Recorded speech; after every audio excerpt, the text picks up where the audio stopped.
All right. What's up, everybody? How you doing out there? Welcome back to the show. This is last week's fights. My name is Thinker St. James, and tonight we are going over each and every fight from UFC Fight Night, Fiziev versus Torres. To do all of that with me, as always, the man, myth, and legend. He is the Ohio player. If you mess with him, he will yank your ponytail. Mr. Chase Parton, how are you, brother? I am okay. As an ex-ponytailer, I can verify that this is true. I know how to get down and dirty, of You've course. been on both sides of the ponytail.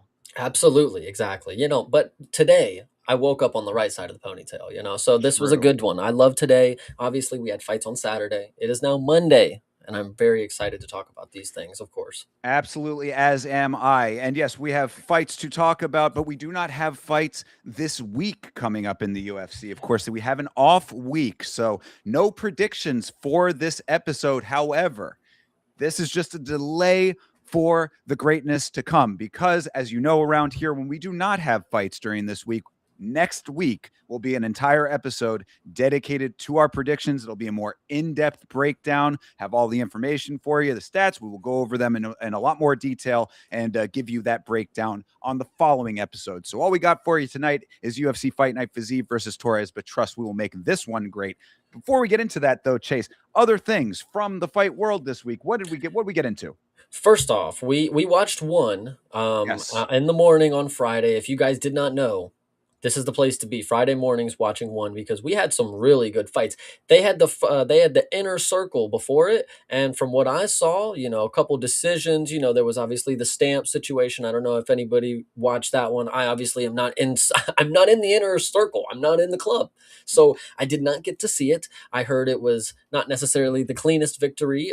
Somebody skated by judge's decision, but that's if you want to run into that a little more, you can. But I I don't mean, think it's honestly, necessarily the yeah, I story of the really, day. sure. Yeah, I really don't have too much more beyond just that information myself. I too am not in the inner circle. Plus, what I've said about the inner circle that really bothers me is you've got all of the best fighters from one championship, not only behind a paywall, that in and of itself is annoying, but also at freaking what the ass crack of dawn on a Friday Yeah. morning when the United States is, working. I mean, like, what I said on my on my stream, and I will talk about the event that I was talking about this on, but what I had said is like, me. I mean, I go out of my way to support the organizations when and if I can. Especially, I'm doing watch alongs. I always try to buy the pay-per-views. I mean, I want to give back to the organizations that put these fights on because I want more fights.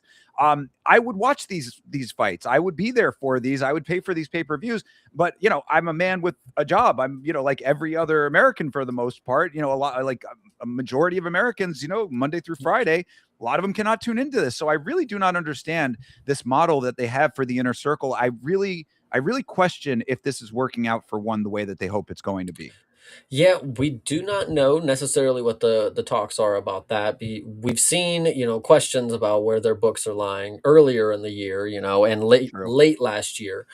So this was maybe their idea of, spicing it up, trying to get a new stream of revenue going. If they're not making it here, I mean, we got to start charging something. We can't have all these free fights in every country. Very true. Yeah, indeed. Well, unfortunate that that's the case when it comes to one championship.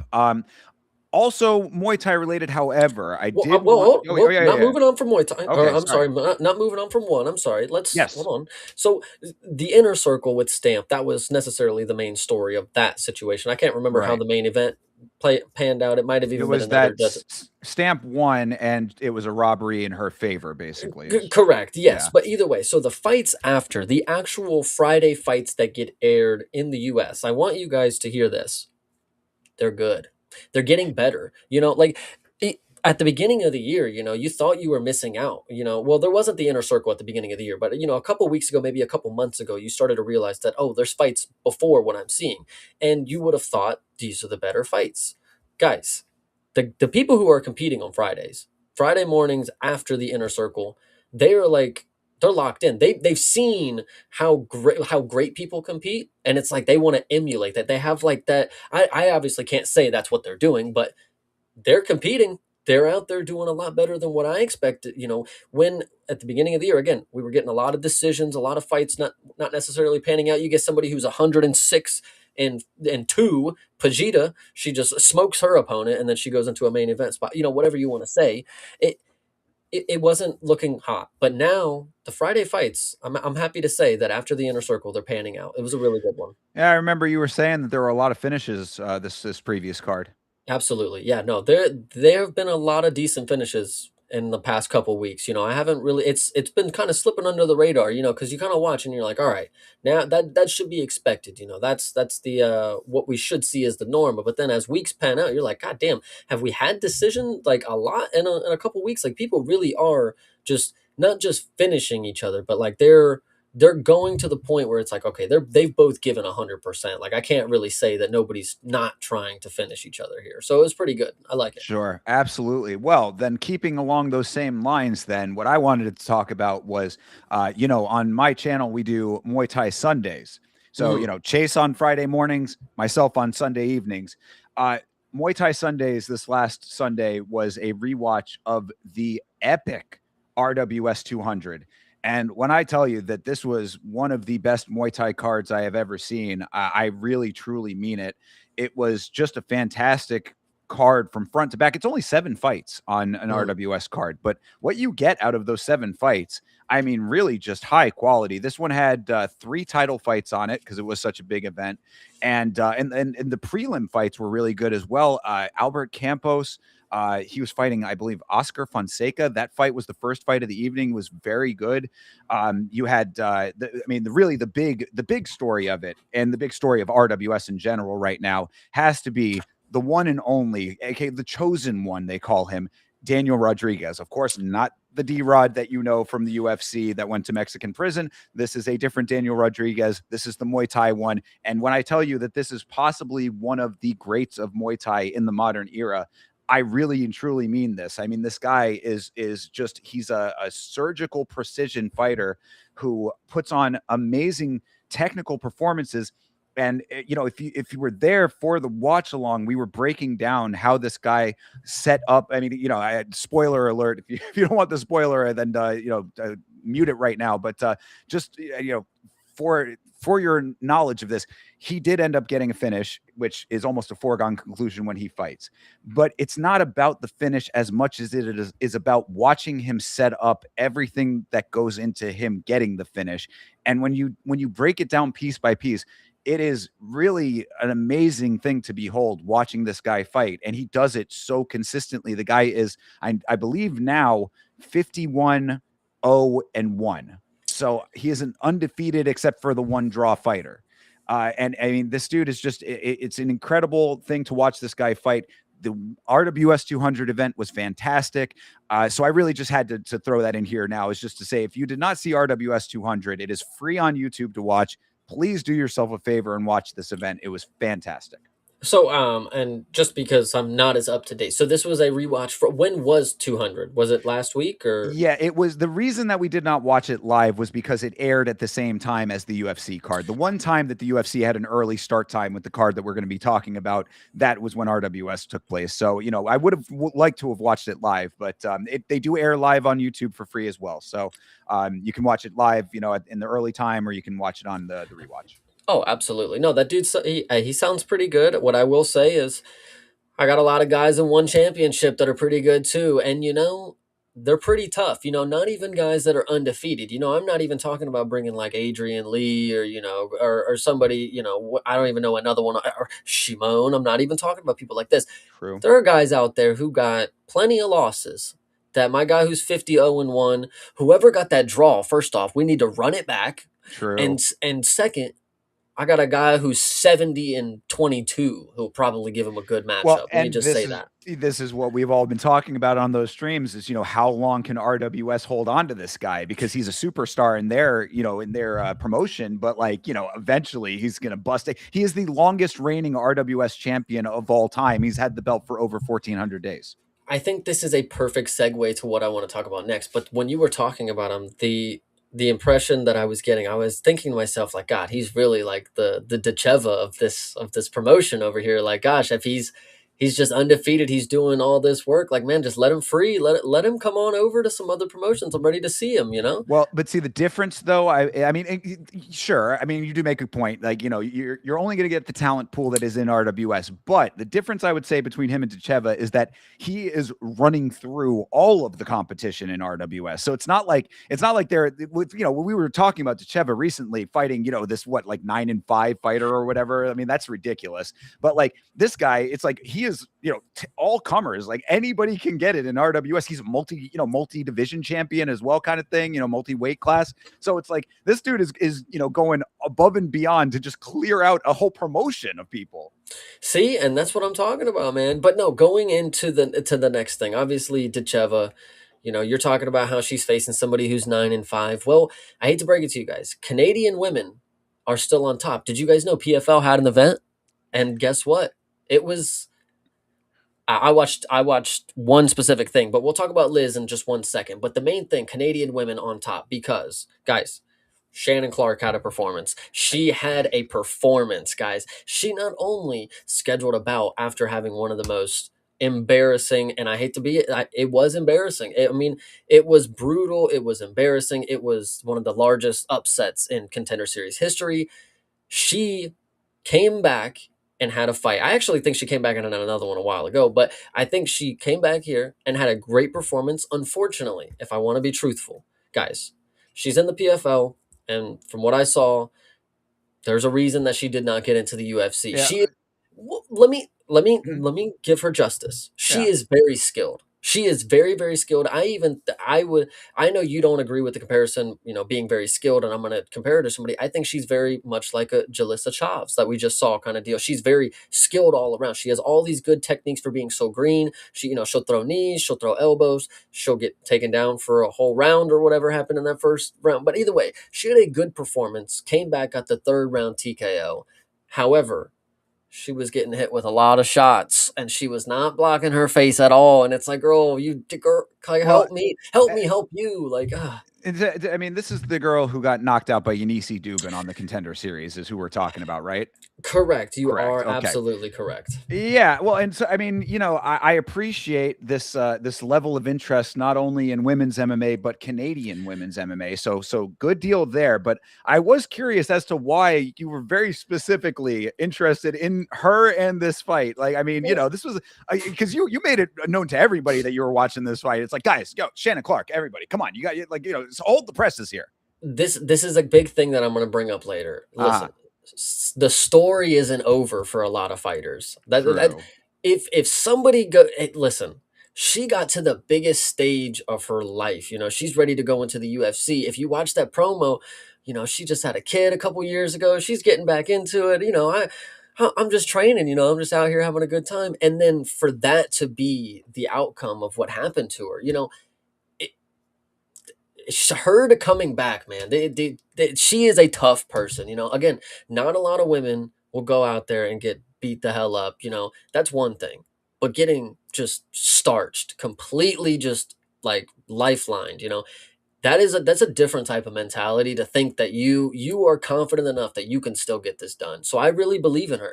Obviously what I saw is not the greatest, but she's 8-1 now or whatever. Like, guys, this is still a very young prospect. I truly think she's going to get a second trip on the Contender Series. Canadian women will get opportunities here. I'm telling Yeah, you. and look, I mean, if she's of a caliber that can win in PFL, stay winning in PFL for a while. I mean, you say, obviously she took a lot of shots. I mean, maybe she's going to have some competitive fights in PFL. So it's like, get better in PFL, and if the time is right, then yeah, the Contender Series will be there. This is what's good about the sport. And this is, listen, when it comes to the Contender Series specifically, and to that note of her getting another opportunity, Dana White specifically said, he likes the stories. This isn't your average story. You don't just get knocked out like that.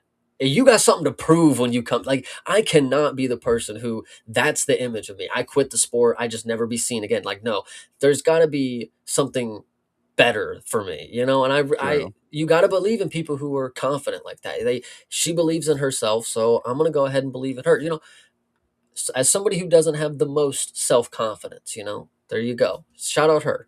Nice. Doing it. Yeah, exactly. Doing it big for, self-belief. I can There you appreciate go. that. Being a good role model in that regard. I like it. Well, speaking of stories continuing, Chase, this is one that I wanted to mention as well. So, this was brought to my attention by a good friend of mine who is in the chat right now, Bleeding Edge MMA.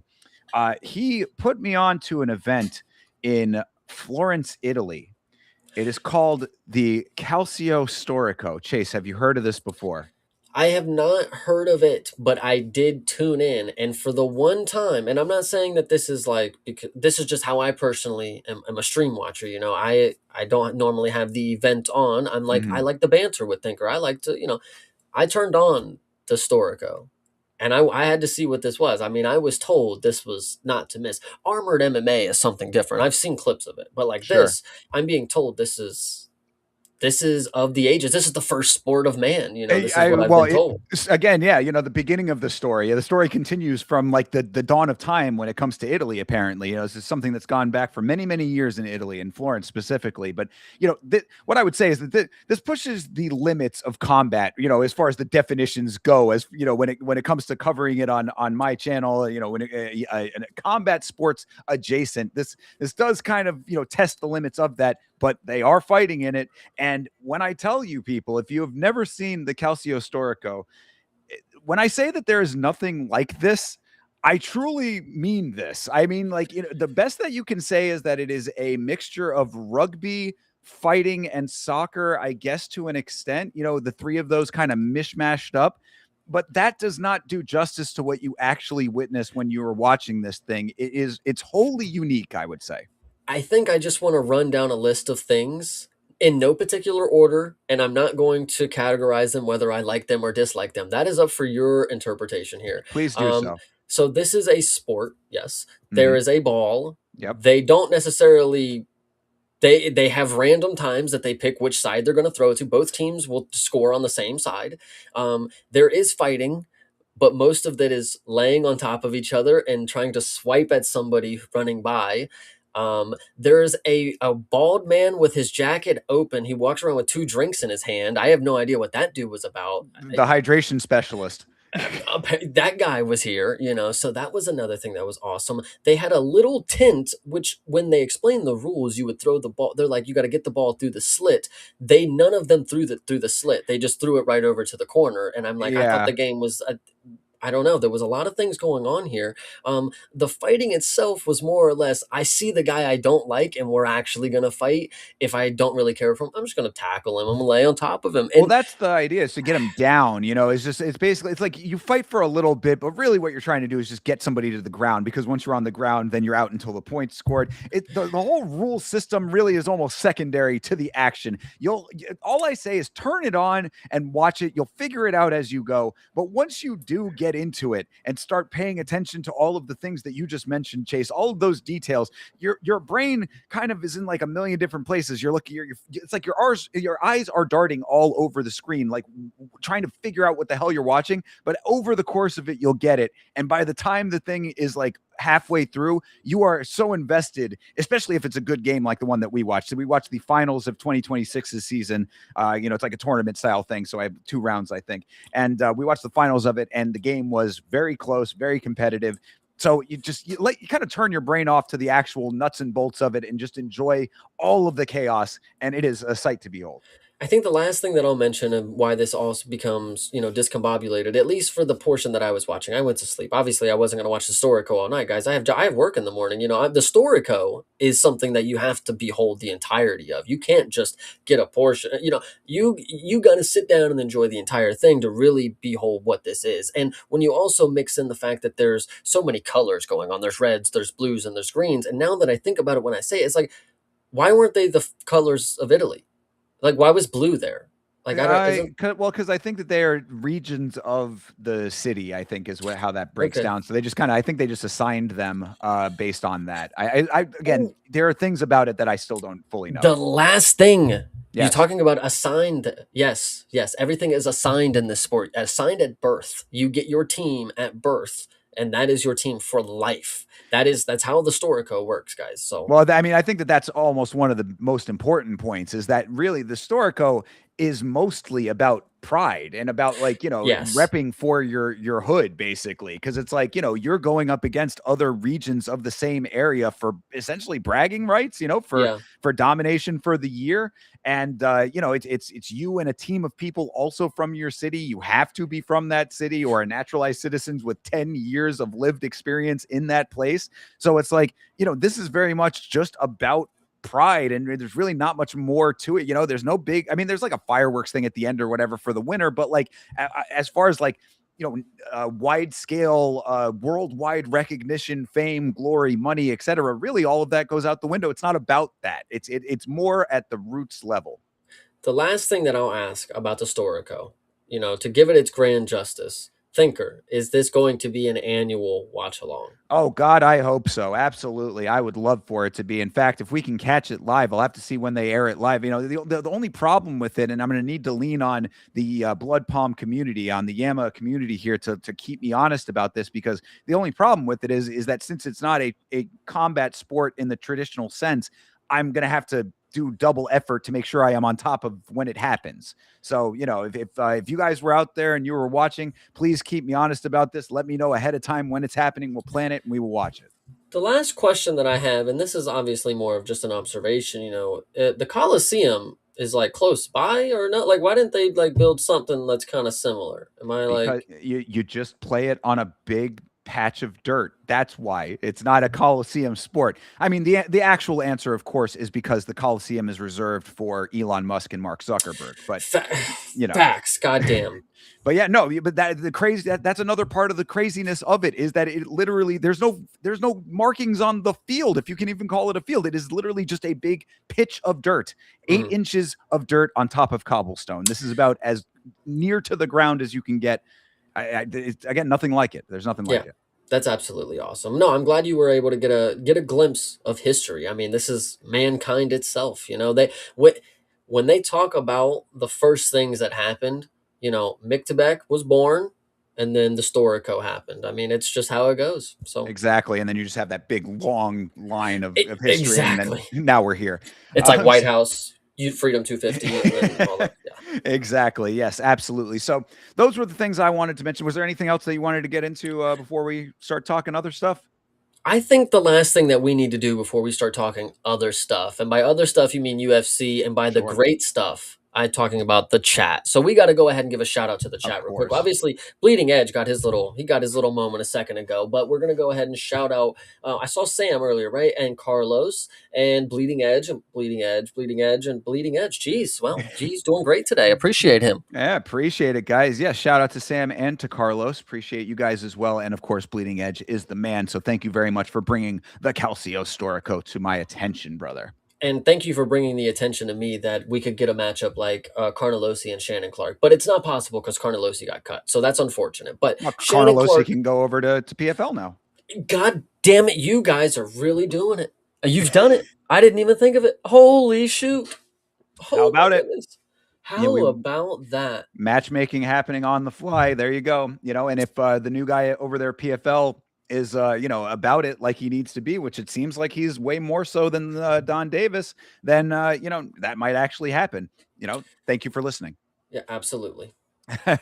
All right. Well, that all being said, of course, we've talked about the fact that we do not have predictions this week, but what we do have is UFC Fight Night Fiziev versus Torres. Of course, this took place at the National Gymnastics Arena in Baku, Azerbaijan. Chase, coming into this card, this early card that we had to wake up early on a Saturday morning for, what were your thoughts? Listen, I always love getting up early for the fights. I have no problem doing it because, listen, I sleep, get up, watch the fights, and it's a great sequence, and we obviously had some good fights to look forward to. There wasn't anything in particular that I think I was like, man, this is going to be like the crazy, but it was a good slate of cards, and I'm really excited every time we get to go around to this region of the world because we get to see, certain people pop out of their homes, whatever you want to say. Sure, yeah, kind of crawl their way from out of the woodwork, I suppose. Um, Correct. yeah, I think that what I would say about this card is that I was very excited for certain fights on this card. This card turned out to be pretty okay in the big picture, with some standout moments that maybe were a little bit less than, and we'll talk about all of them. But like, what I said about it is I think that like some of the fights I thought were going to be a little bit more than what they ended up being, even though a lot of them ended in finishes. So we'll talk about the details of all of it. I wouldn't say that I was like let down by this card. I would think I was let down by certain fights on this card, you know?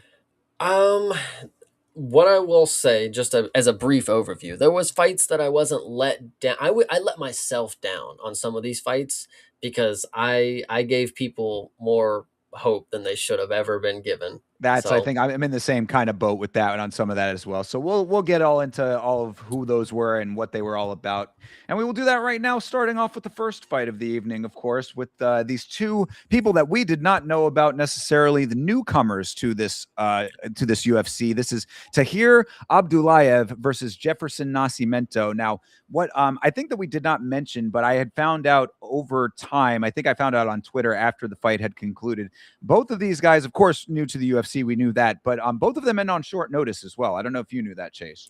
yes, we did kind Oh, of did we some. talk about that part? I remember I remember I don't think I mentioned it. I remember thinking, or I saw the slate and I made the sheets, and then when we came onto the show, I was like, oh, there's one more. It's like they just kind of threw it in there. Gotcha. So Yeah. So, so both of these guys in on short notice. And apparently, also, the other thing, too, I mean, I'd have to double check to make sure that this is actually true. But I think what I had seen was both of these guys fighting up a weight. So, I'm I not don't. positive about Abdullayev, but that is the story for Nascimento. So yeah, so okay, so at least one. So either way, a couple of unique situations for this fight and for these fighters specifically. That being said, this fight was fucking bizarre in a lot of ways. There was a couple of things that were a little bit strange about this fight. What I ended up taking away from this fight was that Jefferson Nascimento, I did not particularly care for how he was going about all of the fighting, of course. Now, I understand, because people would say Nascimento was running. I mean, I did not, that was not what bothered me a little bit. What bothered me was the fact that he was the one that was getting the better of the exchanges when they did engage with each other. I thought that he had some pretty good, powerful shots. I didn't understand why he was playing the outside quite as much as he was. That bothered me. What really bothered me, though, is this guy, Tahir Abdullayev. I really instantly do not like this guy after this fight. So that's all I want to set it up with. Chase, go ahead. We will talk about Tahir, of course. We will go into a lot of different things about this fight, Yeah, there's a lot. but to start, Mhm. Jefferson Nascimento, the story is not over. This is not over. This guy has it. He does has it. He has it, guys. Listen, he is not the best, obviously. I mean, he could have went in there and starched him in 12 seconds if he was. He came in here with a game plan, right? And the referee was actively trying to make him lose. And we That will is talk a big, but yeah. but we will talk about this, but the part about his game plan. Mhm. He had a game plan, play the outside. If he comes in close, I'm going to stick him. 100%. He lived up to it. He Yeah. did everything perfect. He got the better shots. He actually landed powerful shots. The dude was like he was making Tahir so frustrated by the way that he was fighting. And Tahir, obviously, you make the point all the time. Go get him. Go cut the Yes. cage off. It is up to you to go make, and this is obviously, and this is where I don't want to make it the entirety of the fight, but this is exactly how far it goes. Like, this is how short the leash was that the ref had to intervene. So all Nascimento was doing, circling the cage and actually striking when he got close. Okay, referee. Okay, the referee, starts to fucking do his thing because Tahir starts emoting like, "Come on, let's go." And then, so the ref's like, "Come on, guys, let's, come on." Nascimento continues doing his thing. Okay, Tahir does the thing. He walks away. He's like, "Come, this guy's not fucking, whatever." So then we get up against the cage. This is the first part where the ref fucking started doing his weird shit. I don't know if you caught this one. Hopefully, it's in the notes. We get Tahir, holding Nascimento against the cage, and he starts yapping, "Yay, blah, blah, blah," and he's like, glove, glove. And like, okay, so he goes in, He breaks, and it's like, what are we fucking breaking for? It's like, okay, if there's a glove, figure it out. You're the ref. What are you breaking for? They go to the monitor. They show a nut shot. It's like, okay, we got a nut shot. Okay, fair. I see it. But then we go right back to action. I'm like, hold on, what was there a break, or what was he? Yeah, Anyway, I thought that Tahir had like acknowledged the nut shot. It was multiple things happening at once. Like you said, he was complaining about the glove grab, but then also got fouled to the nuts. I thought that he had like waved off the nut foul, and then the glove grab just kind of like fell by the wayside. It was a poor handling of two things happening simultaneously, I guess I should say. so anyway, I think this is. I'm trying to think of where all the cheating happened, because we had so much. The ref was definitely in on it, and Tahir doing his own thing. You obviously have to remember there was a back of the head shot that happened too. There was an Definitely elbow to the that. back of the head. There was the questionable bite. We don't know if that was confirmed or not. But if you listen, bro yelped and held his ear.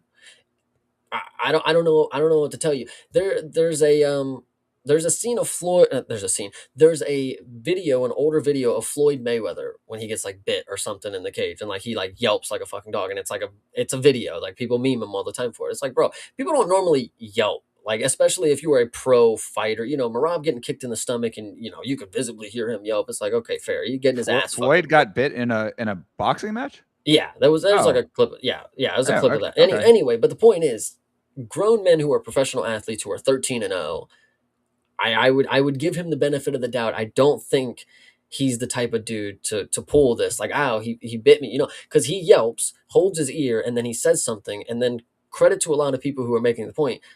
Bro speaks Portuguese. This ref obviously don't even give a shit. Like, how is he even going to get the point across quickly enough? Like, bro, he bit. I got to fight on, or he's going to kill me, because he literally, mounts up and starts elbowing him after he does this. So there's another point. And then so the ref starts the third round by telling Nascimento, come on, dude, you got to fucking fight. It's like, Well, only after the late hit at the end of round two as well. I mean, again, this guy Tahir is not only like fouling, he's complaining the entire fight about inactivity when he is also inactive. He's fouling multiple times. The referee is directing his attention to Nascimento. It's like the whole dynamic. Again, it was not only unfair, but it was very bizarre. Just the whole dynamic of everything.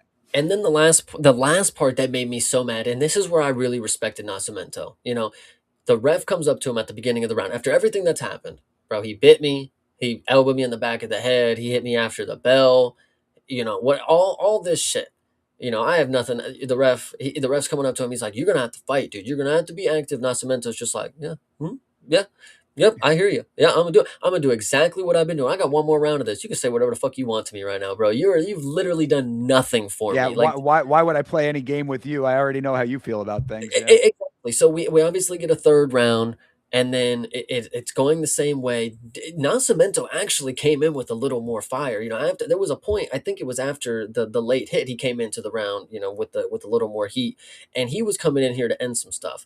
And Tahir was clearly gassed. This was from the second round. It was perfect from Nascimento to play this game plan on the outside, because Tahir, if he would have had to abide by the rules like anybody else, hey, fight, go after your opponent.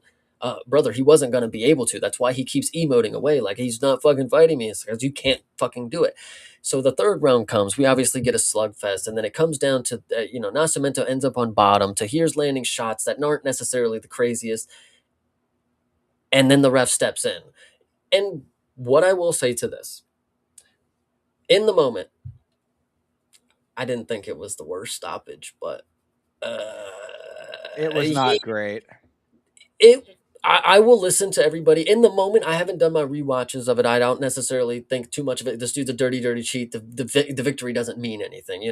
But in the moment, I was like, I think he kind of went out a little bit. It wouldn't have been horrible, but the ref already had his moments where he was trying to do his shit. So, in my opinion, I'm with the idea that it was early. He was wanting to stop that fight. Well, Like, it wasn't necessarily anything Nascimento did or didn't do. Yeah, and I mean, if he had gone momentarily, like, if it was like a flash knockdown into Mm. the sequence thereafter, he was back to it trying, because, like, I mean, Felder made the point. He was like turning his body away when the stoppage happened. So I mean, he's trying to defend. I mean, he's trying to get to the next position. There's another stop on this card that's a little bit of a better illustration of how that probably would have went if he was going to be dead to rights done. We'll talk about that when we get to it. But Yeah. the stoppage was not great, but the stoppage was just a culmination of a whole bunch of other bullshit in this fight. Jim Perdios handled this fight very poorly, the referee. He refed again, brother. He refed Oh, multiple multiple times times. on Yeah. this. Oh my god. Dana's made the call before. I know he wasn't necessarily there. I guess Hunter doesn't have the pull. Brother, I said this during the fight. It was after the back of the head elbow where he just literally looked at it and he's just like, "Mm." I said this dude's dangerous, bro. Like this dude literally could get somebody fucking killed. Well, Like bro, I this is mean, like, crazy. we've talked. You want to talk about people with back of the head stuff? I mean, we literally, Herb Dean was on the White House card and got flamed into oblivion, and then was reffing the next week, and a similar situation happened. We talked about both of those, so it's like, yeah, I mean, of course he didn't get taken off of the card. Why would he at this point? There's no law anymore, Chase. But it's not just the fouls that he didn't care about. That's not the part that's not the part that's dangerous. He is at will to the fighter. Like he literally does his job predicates what this dude does. Oh, he don't want to fight. Why aren't you fighting him? Oh, you're gonna That hit him in the back yes, of the head. Why aren't you covering up? Oh, you're gonna finish it. Why aren't you doing more? It's like everything Nascimento, bro. The cards were stacked against this dude. 13-0. I'm telling you, this is my point of view, and I hate to be this way. If you are Nascimento, if you are listening out there, if you have something to hear this.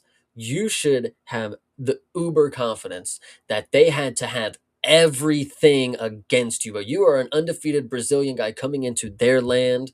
Fair.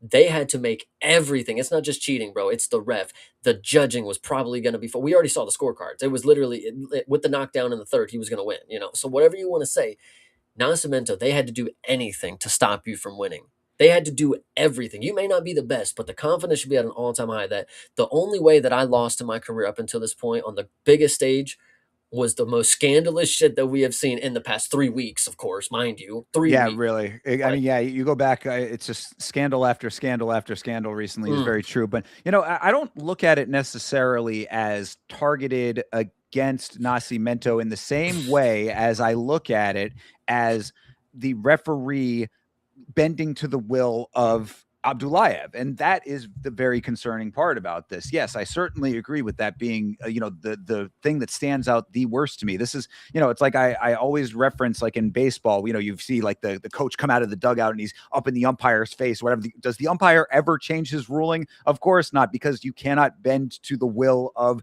the ref or the coach or the players, right? Like, you have to be the law. You know what I mean? You have to be impartial. Yes, that you certainly should be, but like you can't be reacting to what is being like dictated to you. And that's what Abdullayev did. And that's unfortunately why Nascimento was on the receiving end of all of this garbage. That does not necessarily count for how the ending happened, though. I mean, like the ending was maybe more where you have a little bit of a point there, but him giving him these warnings, like Abdullayev was doing anything. That's exactly right. I mean, like, he's sitting like in the beginning when he was starting to emote and starting to get frustrated, he was standing stationary in the center of the octagon. It's like, brother, like, if you want to talk about inactivity from your opponent, you need to look inward as well. You have not moved from the monster can. what I will say, and listen, it would be a different story if Tahir whatever the fuck I can say his name any other day, Abdullayev. It would be different if he was like exciting and fun, and like I've made excuses for people like that's just their fighting style. Sometimes they get a little down and dirty. This is just being so shit you have to cheat. Like this is cheating because you have to. That's the problem here with that. But also the problem is and this is we'll talk about this with a later fight, of course.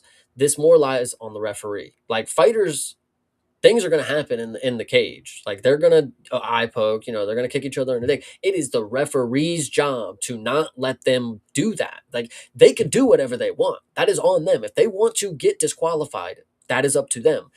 Doesn't necessarily happen because the referees aren't doing what the fuck they should be. But if fighters are going to have that dirty style and get away with it, they have to be at least fun, exciting, and crafty about it. At least, for the time, for the argument's sake. I mean, Abdullayev is clear as day cheating on broad TV, and the referee just didn't. He has his drunk goggles on or something. I don't know. Like, Yeah, there were a couple of really bad moments of some, bad foul situations that just were not called. The referee bending to the will of the fighter when he was complaining, also a very bad look, and then the stoppage being very bad. This was just like a three punch combo here of bad reffing from Jim Perdios, who he's a newer ref to the roster as well. Like, I mean, I only believe that I first started seeing him on Road to UFC this year. I believe. I mean, he might have been on some of like maybe like the Australia cards in years past, but like he's not one of the regular mainstays. So like when I saw him on Road to UFC, I was like,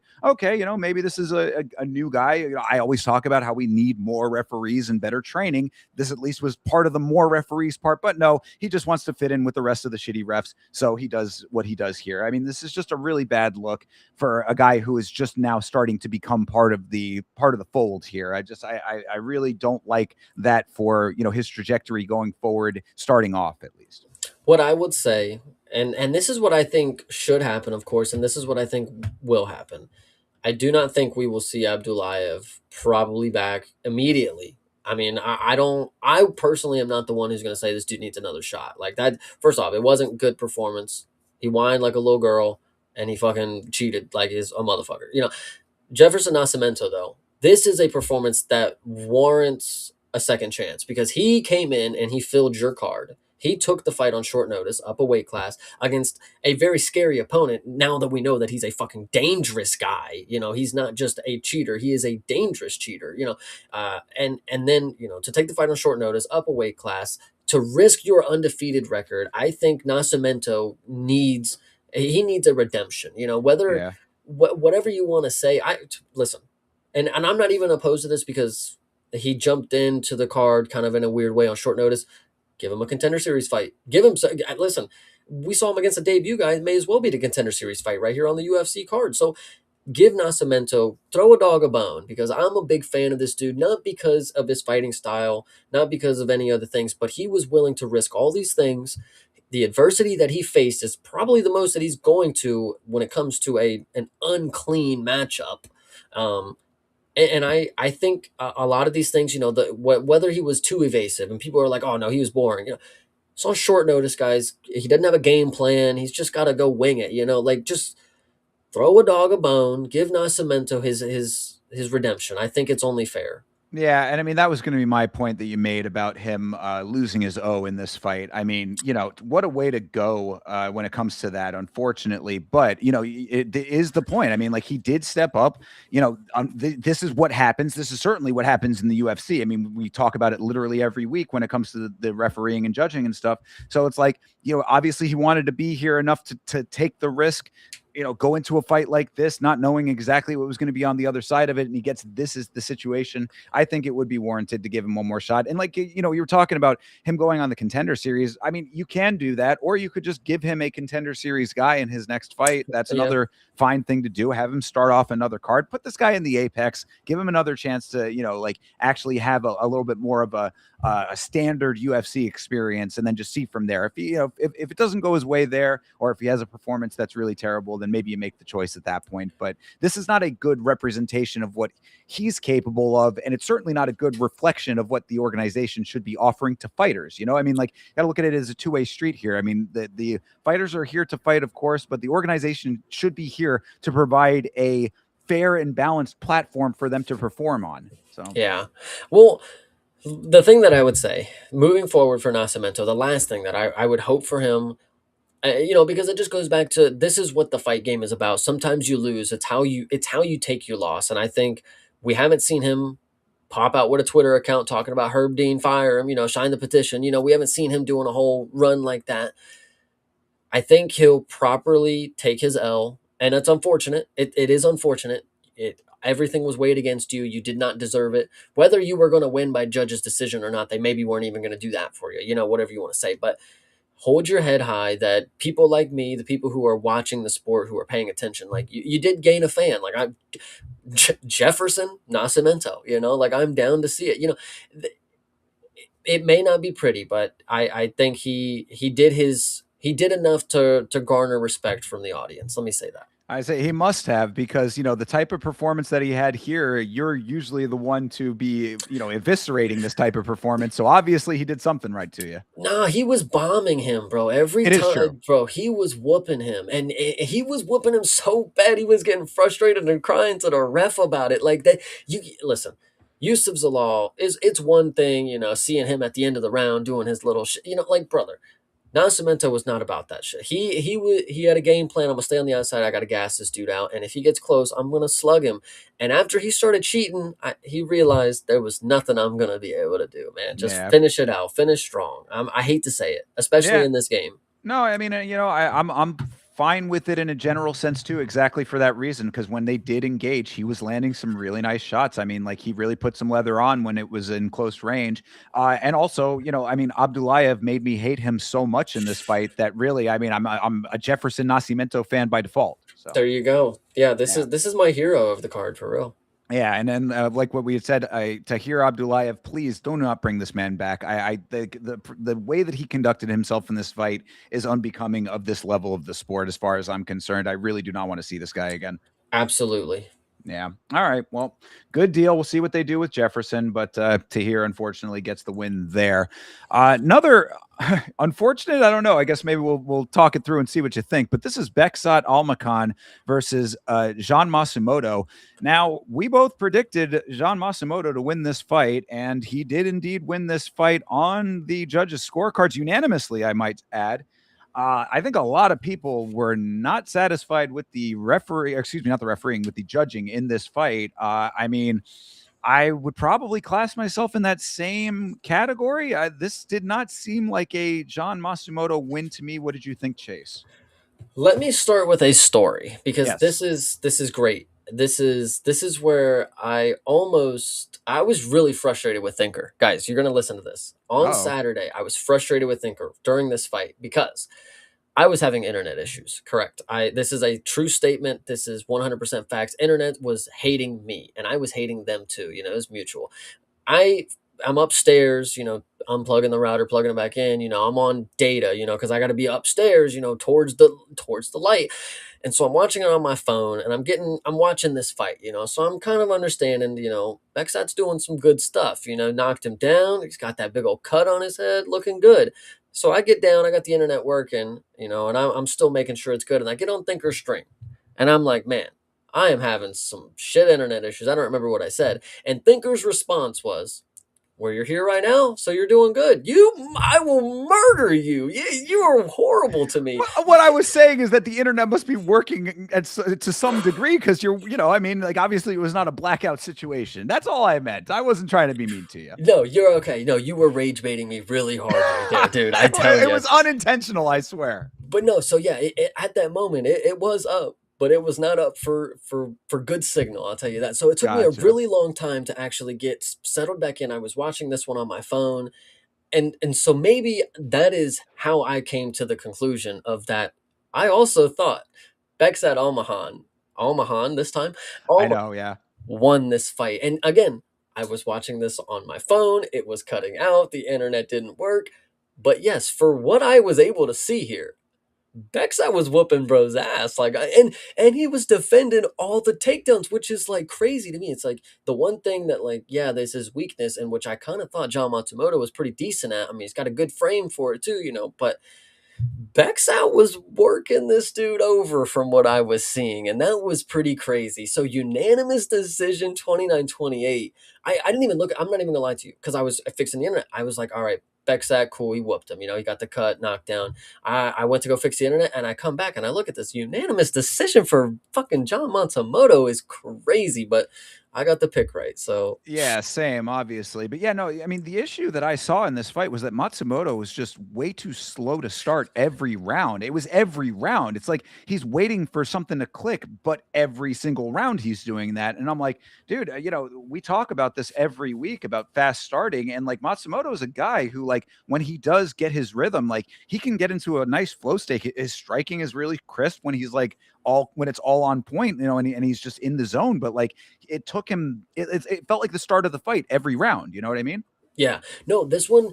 What I will say, this is an interesting one because yes, you are right. John Matsumoto was really sluggish for some reason. I don't know what was going on here, but Bekzat, on the other hand, I have definitely seen better striking performances from him. It didn't seem like he was like, listen, 70 for 160. I mean, Bekzat is a pretty volume striker. It just seems like the stats may be a little wrong. It seemed like he could have been landing a little more. It seemed like he just I've seen different levels to his striking. He has turned it up before, kind of deal. I think he was really focused on the takedowns, and I think that worked out in his favor. I mean, he defended 8 of them, and then obviously, well, that worked out in his favor. It didn't win him the fight, but if you're from the person who's watching it before the judges fought, like this was winning him the fight. You know, it wasn't the best on the feet, but it was making up for it with his takedown defense. And John Matsumoto was cut open, knocked down. Like, where did Bro not win 2 of those rounds? Because those happened separately. Like, I'm Well, confused. yeah, because this is definitely a case where every round of this fight was a little bit different. So, I mean, like round one was a little bit slower on both sides, but definitely, the Masamoto side, it started off slow, whatever, but Bekzat was still kind of getting himself into this fight as well. But Bekzat was consistent in round one. Matsumoto did get a big takedown at the end of the round, but to think that the takedown like won him the round, his corner was saying that. I thought it was That ridiculous. that's where I'm thinking is like, how were they right? Like, okay, obviously, John won 2 rounds or whatever. So, like, did he actually take that first round? Like, were they genuinely correct about that? Because props to them. I guess they've read the fucking handbook, brother. Like, I mean, holy shit. it's crazy to think that that might be the case when if you're going off of like things that shouldn't be the thing that win you the round. If you recall, Matsumoto was dropped in round one as well. I mean, but not he was not dropped. This is something I wanted to mention here because we were talking about it on the watch along. He was off balance and it was like a push strike. Like Mhm. the shot landed. It did land. Yes, he did get punched in the face and he did go down, but he was off balance when it happened. He did not get knocked down. It wasn't a flash knockout or anything like that. He just happened to be off balance and a strike landed at that time. He went down. He was fine. But still, again, should that win Bekzat the round? No, I mean that in and of itself should not be the thing. I think the consistency of what Bekzat was doing in the round, that is what won him the round. It wasn't just that one instance; it was the whole round. You judged the round as a whole. So to say that one takedown at the end of the round, at the end of the round must be stressed here because he couldn't do anything with that takedown. So what purpose did it serve? There's no way he won that round off the takedown. This was very interesting. The other thing that I can think about, because obviously round 2 is where John gets cut.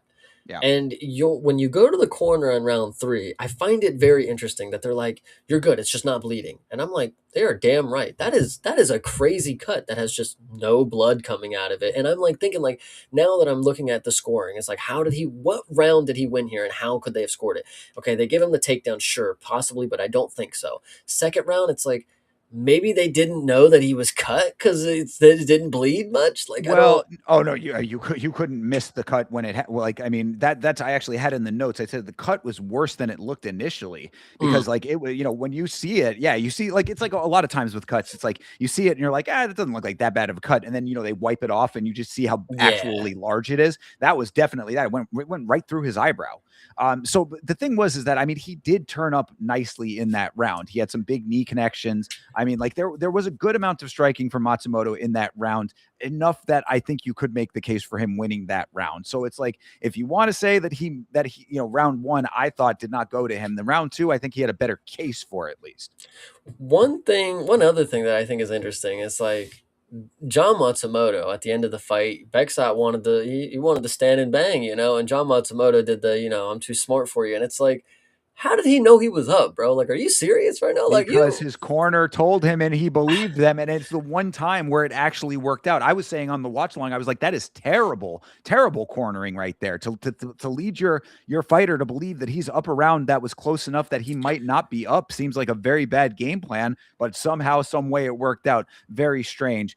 I mean, that's the thing too. So it's like, I would say that round three, like round two, I gave to Matsumoto. Round three was clearly Bekzat, in my opinion. So round one was really the one where you have a little bit of disparity as to who you think you could have gotten it, and I thought it was pretty clearly Bekzat. So round one and three for Bekzat, this seemed like a pretty clear case of a petty theft, in my opinion. But the judges thought otherwise. Yeah, like I can't believe the judges really rigged it for the wrong person. Like I don't get it. Like The they reverse regional bias. Yeah, they really screwed that one up. I don't know, man. That's unfortunate. Yeah, I mean, fine for us. We both picked Matsumoto to win, but it felt a little, it felt wrong. You know how that feels when it's like you get it right, but you know that it shouldn't have been. Yeah, yeah, Yeah. unfortunate. But I'll fight the fight for Bekzat. You did win in my opinion, bro. For the fight that I was seeing, I I thought you had it, bro. Let me say it. Same, yeah. I mean, really, there was some nice striking going on from Bekzat in this fight. I think that like really what Bekzat needs to do is like he needs to zero in on the things that he does really well and then do those quicker and more. Like I know he's a volume striker to begin with, but like you need to just be from the gate putting that same like consistent level of output from start to finish every single round because he has the cardio for it. I mean, these guys are bantamweights. He's like he's a guy that I think can do that. So if he just is able to like put that level of a pace on for all 3 rounds and just like pull away like consistently over the course of the fight, I think that that'll be enough to like pull him through in other fights. This one was going to be what it's going to be, unfortunately. But I liked how he fought in this fight. I hope that this is not because I mean he's now on 2 losses, I believe, right? He lost his last one as Yeah, well. So yeah. yeah, Bekzat, right? yes, Yeah. Bekzat, yeah. Oh yeah, So, well, obviously not John, but right. yes to Alessandro Taporia. Yes, Right. correct. So yeah. So I mean, this is a guy that needs a win now. I would, at least to an extent. I think that he should be able to. Like, I don't want to see him in jeopardy over a fight like this. It's an unfortunate situation in this fight with the decision, but like, just do what you do good a little bit more consistently throughout the course of the whole thing, and you'll be all right. Because this was a good performance, I thought. Yeah, the last thing that I'll say is I feel like this is not the first time John Matsumoto has been cut open really bad. I feel like I've seen him cut before. But the point that I'm making with this one is if he faces somebody who's, got some good elbows, was Chris Pity a bantamweight? I don't know. But either way, faces somebody with some good elbows, that thing is getting opened up every time. That's what I'll Yeah, say. yeah, that was going to be my point as well. Is that Matsumoto does wear damage. This is now, yeah, we've seen him cut a couple of times. He's a bit quick to bleed, unfortunately, and optics in this sport, you know exactly how that goes. I talk about Zachary Reese syndrome. These very Yeah. fair skinned fighters where it's an optics thing. You can't really get around it. It's your genetics, unfortunately, to an extent. Yeah, so he's got to be careful. Got to, I mean, like. I wouldn't say that he like walks with his hands low, but he does get touched. So it's like, Mhm. you just got to be aware of that and get your face out of the way. I mean, that was the other thing that Bisping was talking about on with his cornering, saying that like, okay, you have this cut now, this major cut. It's not bleeding anymore. Just don't get punched. And Bisping's like, yeah, that's the fucking point. You never want to get punched. It's like, so, okay, well, fair enough that that's the point, but like, you got to do that now. Yeah. So. No, this one, the thing that I could say for John Matsumoto moving forward is like he did face a high caliber striker in the division. I mean, Bekzat is pretty damn good on the feet, obviously one in our opinion, but so there's not many people that he's going to run into that are just going to light him up on the feet like this. So I think that's maybe something going forward. His next matchup might not be anything close to what this is. So True. Yeah, absolutely. So, yeah, it's always a little unfortunate because you want to hope that losses are what people learn from if they need more to learn, which, I mean, Matsumoto not necessarily actually winning this fight. You hope that, again, it's not even just that he didn't win this fight necessarily. It's also the fact that the cornering I thought was just really not great. I was saying mid fight, I was like, he might need to get a new team if they're cornering him this way. But again, if it works out, then, what do I know? But it's like, if it had worked out how it should have worked out, then maybe there would have been a point there. So I don't like situations like this for reasons like that. But at the end of the day, there's nothing you can do about it. So hopefully Matsumoto continues on down a good path, and hopefully Bekzat can bounce back after these back-to-back losses. absolutely. All right, good deal. Well, this fight right here went just about as well as one could hope in this situation and the circumstances. This, of course, is Daniil Donchenko versus Theodor Berggren. Berggren made it to round 2. I mean, that's not nothing when it comes to a guy like Daniil, who we thought, it was going to basically walk through him, which eventually he kind of did. But I mean, Berggren was very composed in this fight. This, of course, is a short notice replacement. This is the young man who stepped in to fill in for Andreas Gustafsson in this fight against Daniil. And yeah, Berggren, he was out there, weathering the storm. I didn't think that he put on the greatest performance striking wise for himself.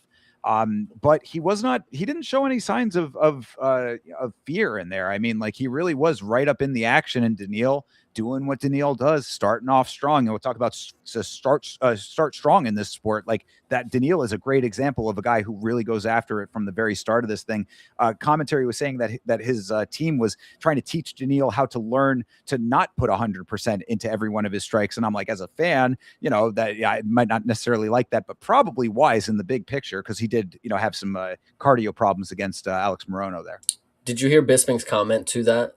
That he basically said something similar, right? He's, that coach needs to be fired, You need to fire them right now. Yeah, they failed you. But no, funny enough. But this fight was interesting, to say the least, because Berggren, I kind of respect him. 8-4. I mean, it doesn't tell the whole story. That's where his journey in the UFC begins. Obviously anything can happen now. It may not look pretty, but it may shape out, because he is a tough guy. He kind of gave me Billy Elikana vibes. I'm not necessarily anywhere near the skill level or finishing ability, but the toughness I saw it. I kind of see the similarities here, guys. I'm looking at him and I'm like, this is my next son of Susie, of course. And he came in and he, again, no fear. He was throwing powerful shots. He actually, and this would be key against any prospect, especially if somebody you don't like. You got to look at what weakness was he shown here. And it's not that Daniil shown any weakness against Berggren. Berggren made me think for a split second, like, let me calm down. Daniil is like still a prospect. Like, he's not invincible, like he won the Ultimate Fighter, which we kind of talk about. It's not necessarily the largest, skill potential kind of deal.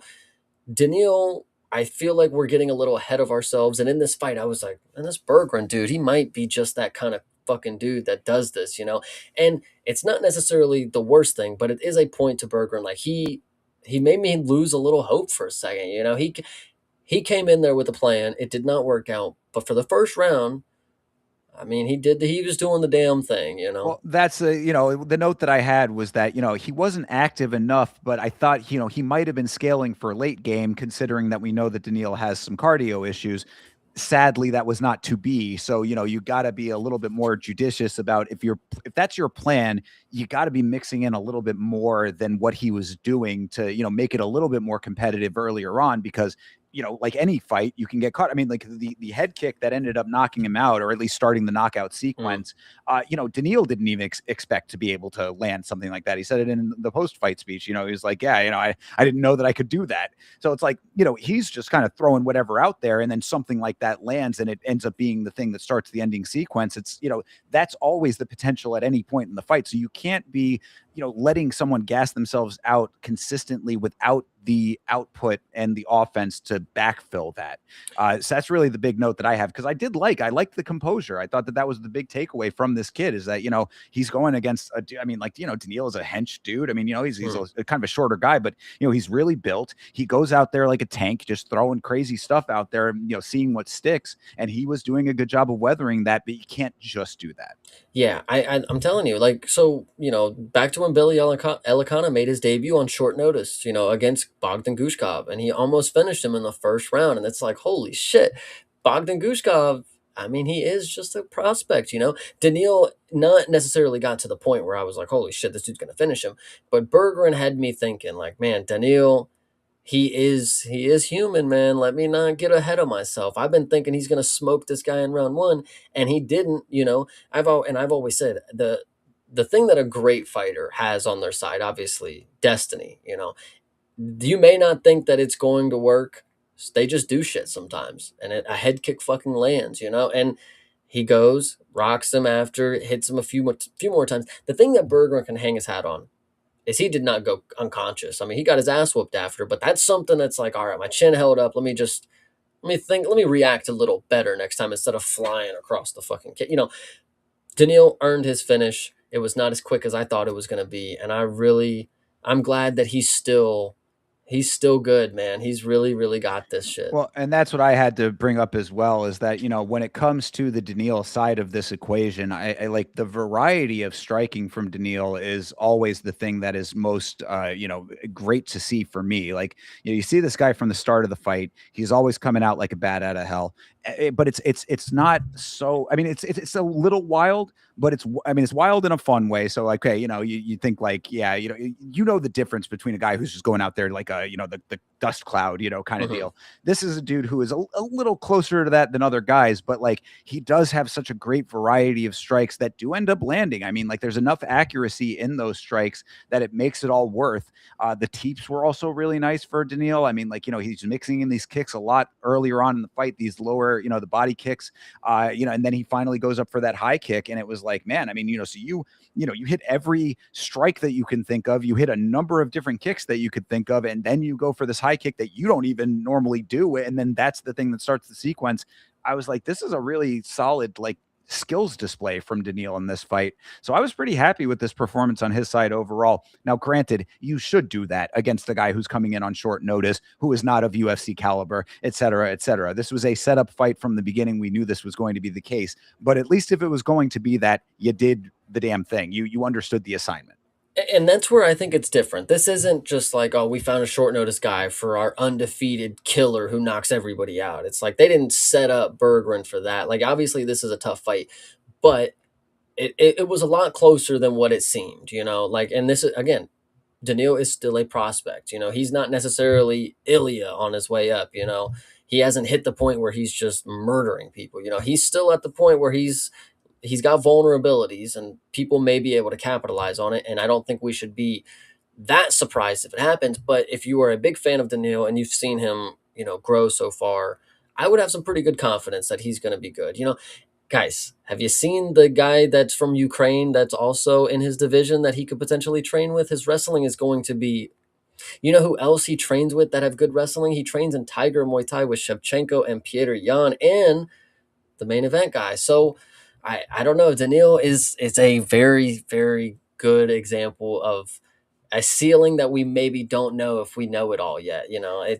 That was going to be my point is when it comes to him being the Ultimate Fighter winner, he's probably one of the better Ultimate Fighter winners that we've seen out of the last couple of years, I would say. He's 24 years old. So I would also agree. He's got way more. He's got a lot to go. So yeah, I'm happy for him.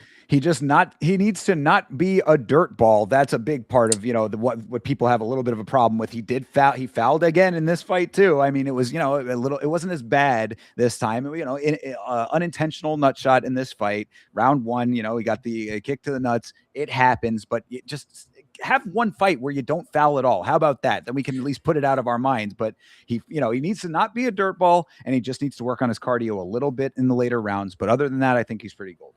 Yeah, 100%. Like Daniil. Yeah. Me too. I am a fan, and I want him to continue doing good things. So good deal in this fight. Hopefully Berggren gets his shot again at some point, coming back in maybe. Yeah, absolutely. You can give him a Nascimento. They're both welterweight. I mean, I know he wants to go down a weight, but brother, here's a fight for you right here. I love it. I think it is a great idea. There you go. And no contender series needed for either of them now that they've, proved their self, or at least they fulfilled their obligation. How about that? There you go. I love it. Yeah. All right. Well, next up, this was an interesting one to me, of course. This is Kaan Ofli versus Javier Reyes. Now, coming into this, we had, I think, a little bit of a preconceived notion about Kaan Ofli. I said maybe Kaan is leveling up a little bit here. They did say that he had been working on his striking, coming into this fight. The thing, I'll tell it to you the way that they said it on the broadcast and what actually made it stick in my mind. They said that when Kaan was working with his new camp, as far as the striking goes, they said he had asked them to treat him like he was a white belt again. Now, I mean, I think that they probably were talking about overall training with that. I mean, white belt in the striking department, maybe with karate, I guess. But point is that like he was at least saying like, take me back down to fundamentals and build me up from there. For a guy like Kaan Ofli, who we've been very skeptical of, I legitimately saw a tweet. This might have been posted in the Discord, but I saw a tweet where somebody was like earnestly asking. It was a picture of Kaan Ofli, and it just said, "What is this guy good at?" And I was like, whether or not that is valid is besides the point. If that is a perception in somebody's mind, then you know what the overall atmosphere surrounding this fighter is when it comes to the conversation. So if he is at a point in his own mind where he's like, I need to be rebuilding the foundational elements of what make me great because I know I am great, that I think that speaks to a level of introspection that sad to say, I think like few fighters have. Like, I mean, you have to really like be emotionally intelligent, maybe a little bit haughty for it, but like, you have to think deeper into yourself to know that you need that level of improvement. And if he is doing that with a performance like this now, against a newcomer, maybe it's a little bit questionable if that's going to continue on later on. But if you're doing it enough to get this type of performance out of yourself at this stage after having lost a couple and being somewhat questionable, I think that this is a good thing for Kaan Ofli. I think that I'm going to give him a little bit more leeway coming into the next one. I am going to be, and this is for Kaan Ofli's good. I appreciate him, the Ultimate Fighter. I watched this season, and I'm not gonna act like I'm your biggest fan, and I'm not gonna turn into one after a performance like this. So what I will say is, it sounds very profound when you win. Man, I had him build me back up. I started over. And if you lose, it's like, man, I started over. Like, and it's like, well, what did you go to day one of kickboxing class for, bro? Like, the point that I'm making here, I think Javier Reyes, this is somebody who I had high hopes for. Man, I cannot get over this. We'll talk about the fight itself, but this is the one guy I really feel like I screwed up. Like, I looked at this guy, I saw what the raw potential was, and I feel like I messed up and I should have known when he showed up in the UFC. Bro did the YMCA dance on his debut, almost got chinned by a 40-year-old man. It's not the best debut. I don't know what he came out to this time. I was on commercial break. He may have had another dance break. But the point is with that is, I think Javier Reyes, I think bro is just not it. I think he maybe had a level of confidence, and then unfortunately some people get to the highest level and the skill and the confidence don't match up to what I would hope. Sometimes it does. Sometimes people pan out, but there are other times that I'm going to be watching the sport for a very, very long time. So I'm going to have this happen plenty of times where somebody comes in and they look like they got the hunger. They look like they're ready to do whatever it takes to win. And then they get into a fight where, like this, where it doesn't look like they're as hungry. Then it starts to show how really not technical they are when it comes to striking. This dude is like not very great. Like, he's got the marauder base and he just throws punches out there. None of them fucking landed. And then he gets fucking chinned again. Like, Latino chin is one thing, bro. I don't get it. I don't understand the science behind it, but this one, I'll tell you, it did not work. It did not work because Kaan rocked this dude, dropped him to the ground, like, and we've seen people who get dropped who have looked like, with 6 losses, Javier Reyes, I thought you were one of these guys who has a lot of experience. You've been around the block. If I get dropped, I go for a leg. I do something. No, he gets fucking dropped and he looks like he's on the fucking 8th dimension. Kaan Ofli, gets on top, submits him, dude taps out. Like, I'm not trying to hate Kaan, but I think this is just, we made a bad assumption here with Javier Reyes, bro. I don't know. Well, I mean, I think that the one thing on the Reyes side that stuck out to me was that the hands were just way too low from the start. This guy like keeps no guard whatsoever when it comes to the hands, and I think that either is him having too much confidence in the chin, Latino or otherwise, and also underestimating the speed of Kaan. I mean, Kaan is too fast for no guard. That's literally the note that I had, and it's like whether or not you think that he has the power to back that up, that should almost be a secondary, not even really considered thought. It doesn't matter. I mean, like whether or not he has the one shot power, the fact is that if your hands are that low, like consistently, you're just going to get touched up if you can take the shots or not. You know what I mean? Like whether it's a volume striking, a lay on of that, or if it's just the knockout shot that does end up coming, like one way or another, it's neither of them are good. So Reyes having the low hands, then also kind of just looking sluggish from the start of this fight too. He never really got started, and then before he knew it, he was just getting dropped. So it's like, we talk about the Latino chin. We saw the Latino chin not work out twice on this card. At the very least, maybe I'll have to go through and see if there were any other ones, but certainly this, and then of course we'll talk about the main event. So not always going to be the tried and true, a conventional wisdom coming true, I guess I should say. And Kaan Ofli, like I said, I mean, I am going to say that I think that maybe there were some things that we did not recognize in there. I will stand by that. But I can also see a little bit maybe of what you're saying from the other side. Because we just did not see a lot from Reyes in this fight, and that's the thing that had he gone out there and put on like a better performance before, and he just got caught, then it's like, okay, maybe it's a little bit something different. But when you don't put anything forth at all, and which is really what this fight was, this was a one-sided fight because Kaan was off to a good start and a fast start, and he is a fast guy to begin with. You pair that with power. You just don't have a lot to latch on to when it comes to Reyes in this fight. So I don't know if that, means that he's not that great in the big picture. Maybe he gets another shot to prove one way or the other. But, in this performance, he certainly did not look good, and Kaan did. I just think it's a level of confidence for Javier Reyes that he didn't think that bro was going to knock him down.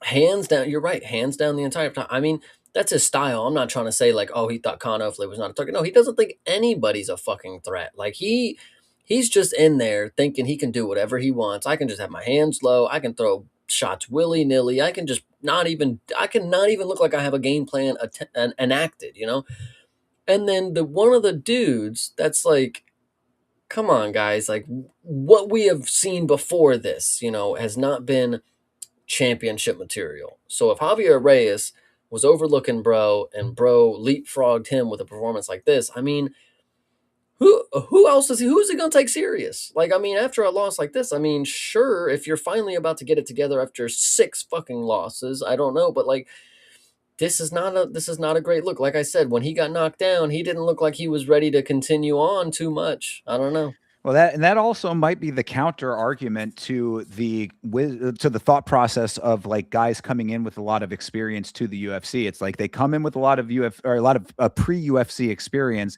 and then they actually come into the organization, especially if they get the win. I mean, that really does track here now, because it's like, look, I fought all these other guys. I might have taken a couple of losses, but I fought all these other guys. I came to the UFC and I got a win here. I am that untouchable guy. Well, obviously not. So, I guess it's just one of those things where you never know the exact thought process with everybody. But when you see the guy with the hands low like that, he's almost inviting what ended up happening. So unfortunate for Reyes, but not for Kaan. And like I said, we can differ on this point, but I'm going to file this away. I'm not necessarily saying that like, oh, Kaan is, the next up now or anything like that, but I'm certainly going to file this away in my mind to know that I heard that Kaan was intentionally trying to level up his striking, and B, he knocked him down and clubbed and subbed him. Those two right there back to back, that to me signals something that I should at least have is like that, what I always say, that feeling in the back of your mind that nags at you when you're trying to make your picks. That's what that one's going to be for me. Hell yeah. No, I respect it. No, this one, easy finish for Kaan. Yeah, it certainly was. So, good job, Mr. Ofli. Hell yeah. Moving on to the next one, and also speaking of easy finishes, Nursulton Ruziboev versus Andrey Pulyaev. This is what I want to say starting this off, Chase, okay? Hear me now.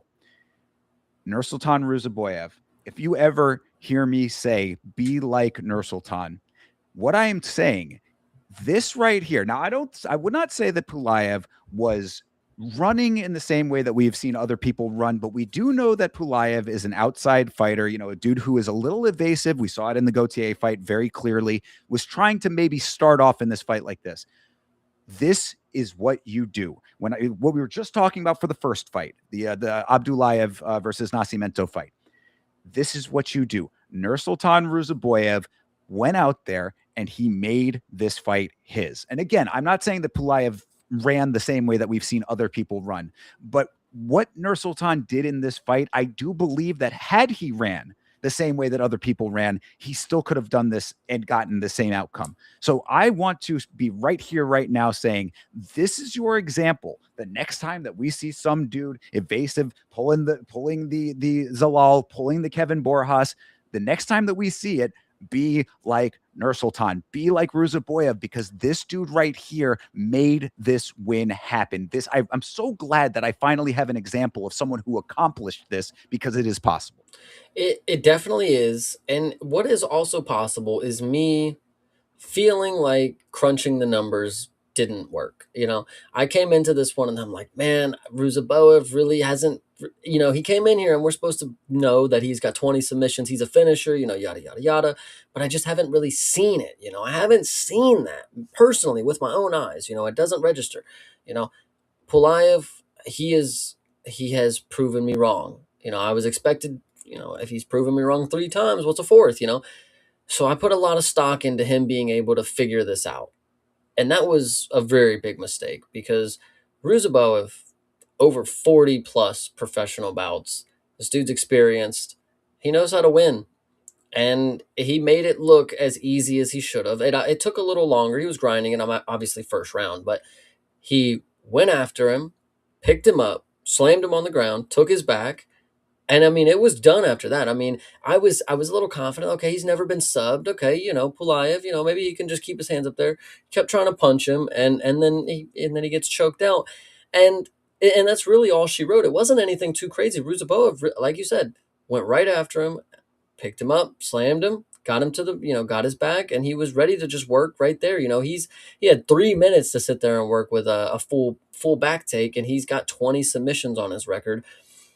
I'm not surprised that it happened. Obviously, I picked Pulyaev, but I should have seen this one coming, is what I will say. And this is on me. So, well, I'll be a little bit more charitable to you on this, because what I had said on the watch along when this fight had concluded, I basically went into a similar rant to what I just went on about Nursulton here, getting the win, finding the win, making the win happen. And then I had said at the end of it, I was like, don't tell me that Nursulton Ruziboev has a padded record. And then I stopped myself and I said, nah, that maybe he still does. Let's not get out of hand here. You know what I'm saying? So I say that to say, just because that is possibly and probably the case to an extent, still does not mean that the padding is the entirety of it. You know what I mean? Like, it doesn't have to, the two things can be true at once. The record can be slightly padded, and also he can have gained the experience and the knowledge from, some of those easier wins going into some of the harder ones later on, to have the package that you now see before you hear. So that, and then on the other side with Pulyaev, we knew that, like, we saw this guy was not necessarily, you know what I mean? Like, he'd been a little bit questionable to begin with. I think a lot of people had that not wishful thinking, but like I think that they had that galaxy brain moment there where they were like, look, we've seen enough out of this guy that like he can probably do this again. I think that's what I'm saying. I think I'm being charitable about this to you, because I think that the thought process tracked with the knowledge that we had of both of these guys. It just wasn't exactly correct. What I think personally for me, I saw what Pulyaev was able to do against Gauthier, and it wasn't much, but he got up every time. He was willing to continue to let that dude beat on him, which not a lot of people can or will do. So my thought was, he's a tough guy, and he's got a style that, not a lot of people are able to whatever handle. We just saw the first fight he was, whatever you want to say. And I think, for me personally, what I can hang my hat on is I still think these are true, because when you get to the finishing sequence, bro did not tap. He did not tap at all. He was fighting that hand until he was dead, and he was pretty damn close. This is actually a really good stop by Mike Beltran, I think is who it was. This was Goddard, actually. Okay, this was a really good stop, because Pulyaev was fighting the hand for a second, and I'm like, oh, he's good. And then, he's kind of stiff there. And then you see Goddard pull his arm. I'm like, why would you pull his arm? He's fighting. I'm like, oh, shit. Yeah, and in that moment, that's actually what I wanted. What I was going to say is, like, you gained the thought process from the Gauthier fight. Gauthier did not choke the living life out of this guy. But in this moment, I actually felt kind of bad for Goddard, because I agree. I thought this was a good stoppage too, because what happened here, if you go back and watch it, is that Goddard checks the arm, but he was already pretty well out at that point, and the arm involuntarily springs back. He had kind of stiffened up. So when he goes to check it, you see him pull back, but it's not him there. It's just his body naturally reacting that way. So Goddard, unbeknownst to him, thought, oh, he must still be here. And then you see his eyes roll back into the back of his skull and his mouth go open. It was a rather scary moment there for a second, at least visually. Obviously, he was fine, but he's up there during the announcement. And yeah, he took it well. Look. You go to sleep for a little while. It looks worse. He just he took a little nap. It's all fine at the end of the day. But I felt bad for Goddard in that moment, because obviously if he had known, he would have stopped it. But the physiology took over. Yeah, the toughness definitely was there for Pulyaev. I mean, but at the end of the day, you can't tough your way out of blood not going to your head, brother. I mean, he didn't even actually have the choke. He just cranked his neck. And he got it. He got him at an angle where the blood was not going to circulate well. So Pulyaev, I mean, and again, like I said, he took it well. He was up there. He's, congratulations.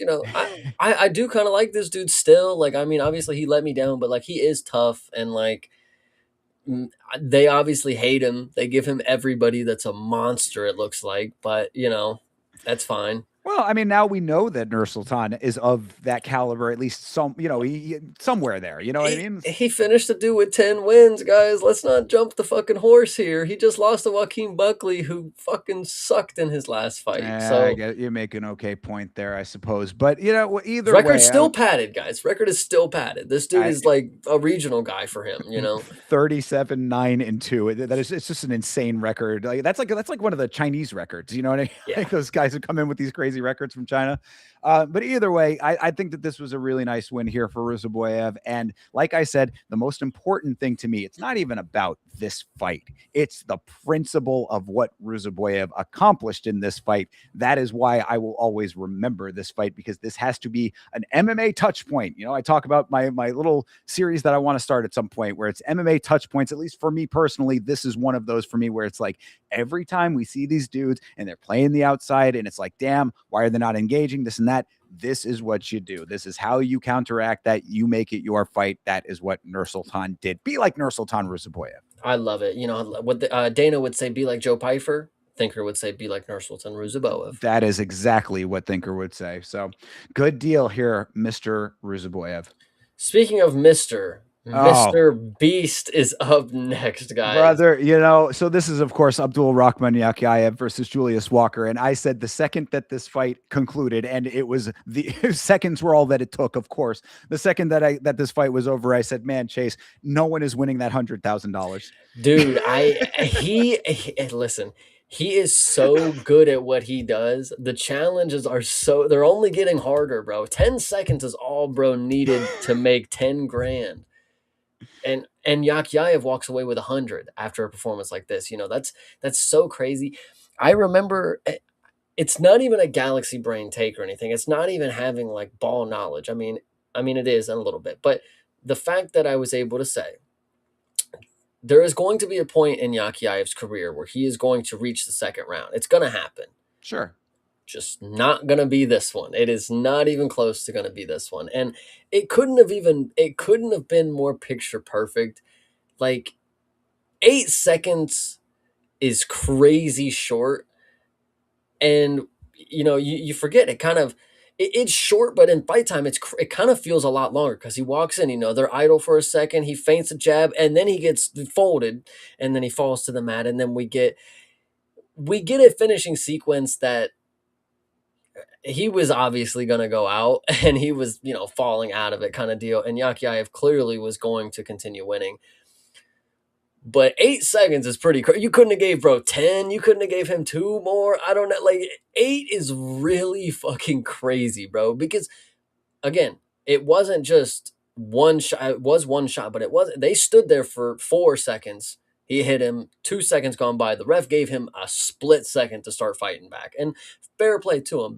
The dude was folded in half like a fucking lawn chair, but 8 seconds is fucking crazy, guys. Yeah, no, I agree. I mean, this is the issue that you run into, of course, where it's like, obviously he's dropped. It didn't even look like that crazy of a shot, by the way. I mean, look at the replay of it. It's just a right hook, well placed and powerfully thrown. That's really all it was. But so it's like this is what you end up with in a situation like that. So he goes down off of it, and then immediately, it's the literal start of the fight. This is as fresh as they are ever going to be in the fight. He goes in, he's hammering away, and it's like, do you allow the unanswered shots through the guard for longer, knowing that it's potentially not going to change the outcome, or do you just stop it? I also err on the side, you got to give him at least a couple more, man. I mean, but he is throwing them rather quickly. I think he got like 4 or 5 off, something like that. I want to say something in that range. Now, of course, Walker, who was pretty well out, does spring right back up, and now he's protesting, and it's like, nah, bro. I mean, come on, dude. There's nothing to protest here. But I think that there has to be a happy medium between those two. It's like, yes, you are going to stop the fight, but you do got to make it as definitive so that we don't have this conversation. That's really all that at the end of the day that I would want, is to be like, look, he gave him the chance, bro. I mean, like, he's sitting there, he's turtled up, hands are in front of the face. 1, 2, 3, 4, 5, 6, 7. Okay, done by 7. Come on, bro. No more than 7 is needed, but like, that it's always a balancing act. I wouldn't say that this was the worst stoppage I have ever seen, especially considering there's a number of like close-ish stoppages on this card. So, this was not the worst one, but at the same time, it is that like tightrope that you walk. So either way, though, even the ref wanted to see the record broken here, brother. I mean, even though it wasn't broke, this is the 7th fastest finish in UFC history and the 2nd fastest in light heavyweight history. So he didn't break the light heavyweight record. But What I will say, I mean, the thing about Yakhyaev, it's kind of similar to what I've said about Josh Van. It's like he's just effortlessly making history. Yakhyaev already has a 33-second submission on his name, and with Ribeiro, that was like a minute and 12, kind of deal. This one right here is just adding to the mystique. I mean, he really is, like, he's not playing around, guys. You know how many times we've seen people get dropped and that motherfucker just stands there, or he jumps in their guard, like they do something stupid. No, this dude truly is. And think of how basic of a nickname Hunter is, like, what does that even mean? He truly does kind of give off the vibes that he is here to dominate. Like, he is great. Like, he gives like the predator vibes, like Francis Ngannou. Get the fuck out of here, brother. This guy, this is the predator. Fuck. Jesus. I mean, look, what I said about him, I think, is still really ringing true. He is ushering in the next wave of this division that needs a shakeup desperately at this point, I would say. Yeah, I mean, it's like you can make certain cases for certain people, this and that, but as a whole, this is the division that really is right for, some new blood, a little bit of rejuvenation. Him, Ivo Bereniewski, these are the guys that are on the next wave. I said it on the last episode, and it's certainly remaining true. So, performances like this, literally the last note that I have on my note sheet here is hot shot this man. If there is a division that needs hot shotting right now, it is this one. It would be appropriate. There's times where you hot shot other people for different reasons. These might not necessarily be the biggest personalities in the sport, but if you want to talk about people that are going to draw attention based on performance alone, you're seeing it in real time with people like who I just mentioned, most especially this guy. You set the 2nd fastest record in the division. I think that comes with a little bit of a carrot attached to it. So give this man that carrot. I have definitely heard enough. Give him Yuri Prohaska right now. And see, the craziest thing about it is that people would scoff at something like that, like there isn't an actual case to be made. And I know that it might seem crazy to a lot of people, and maybe Yuri might be a little bit high, but I'm telling you that wherever around Yuri is probably correct. Think about who else is in this division at the top of it. Pretty much everybody coming off of losses in the champ out on injury. I mean, on injured reserve. It's just like this division is in somewhat of a shambles situation here at this point. I don't think it would be wrong to give this guy somebody in the top 15, at the very least top 10 would be maybe a stretch, but I'd be okay with it. Yeah, he's a beast, literally, Mister, and I love him. He's cool. And I also give you credit all the time, Chase, because people have been calling him Turkish Mr. Beast. I don't know if you heard that somewhere else or if you made that up. No, I definitely heard that somewhere else. Oh, but he does look like him. I mean, he does. I was really crediting you for coming up with that. I did hear that too. I did hear you give me major props for making that up. I am not the inventor of the Mr. Beast comparison. I hate to break it to you guys. but I do ride for it. He has challenges all over the division, and if anybody wants to claim their money, I mean, I listen, Julius Walker, man. I hope you made something, brother. I hope you made more than your standard 12,000 or whatever. That's all that I'll say. True, definitely. I mean, and made your 12,000 or extra money or whatever just to get shown for what you actually are in this sport. And I'm really, True. and I'm not trying to be too hard on Julius Walker. He's just not of the caliber of the UFC to me. Really, he might be one of those guys that'll get a win here and there, but to think that this guy is going to be elite in this division, I think is a fallacy. So this was going to happen. This will continue to happen at times. It's going to be, I think Walker at best is going to be a checkerboard kind of fighter, probably candy cane record over here. So whatever the case may be, but you're going up against Turkish Mr. Beast. And I did want to say this now, obviously you poked some holes in my theory of how this name came to be, but regardless of who came up with it, if the fight fan community wants to see this man hotshotted a little bit faster, this is how you make it happen. This is how you signal to the organization that you want this guy to be the next up. Mr. Beast is a YouTuber, right? YouTube videos have thumbnails. Put this guy into Mr. Beast-like thumbnail images. Circulate those on Twitter. Guarantee you that the organization will notice. 100%. No, I've definitely thought about making them myself, but I'm obviously going to get a canvas made of Yakhyaev here soon as well. Appreciate it. You're going to have a whole wall full of framed pictures of MMA adjacent imagery. I like it. Yeah, here we go. Wait till I got all the area that you guys can see it. Don't worry. I like it. I like it a lot. All right, good deal. Good deal in this fight for Abdul-Rakhman Yakhyaev, of course. Moving on to our featured prelim. Sadly. I was going to say, I mean, like, it is very unfortunate that this was the featured prelim here. This is Farman Hasanov versus Eric Nolan. We talk about the one long round fights, brother. This was your one long round du jour here. Nolan with absolutely zero answers for the takedowns in this fight. And it was just a lot of the up and down game with Farman Hasanov. He goes up, he goes down, he goes up, he goes down. Eric Nolan, I have to say this also at the start. When you see him on the tail of the tape and you're looking at both of these fighters side by side and you look at Eric Nolan's face, he just has a face that does not scream, I am a killer.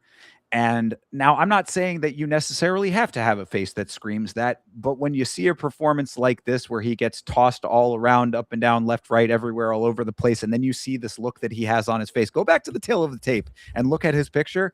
He just and this guy's like a former Marine too. I'm not saying this guy's not a badass. I mean, he is a professional fighter, a former Marine. This dude deserves his respect, but his face says otherwise. All I have to say. And then in a performance like this, you're like, man, his face really did tell you what you needed to know before the fight started.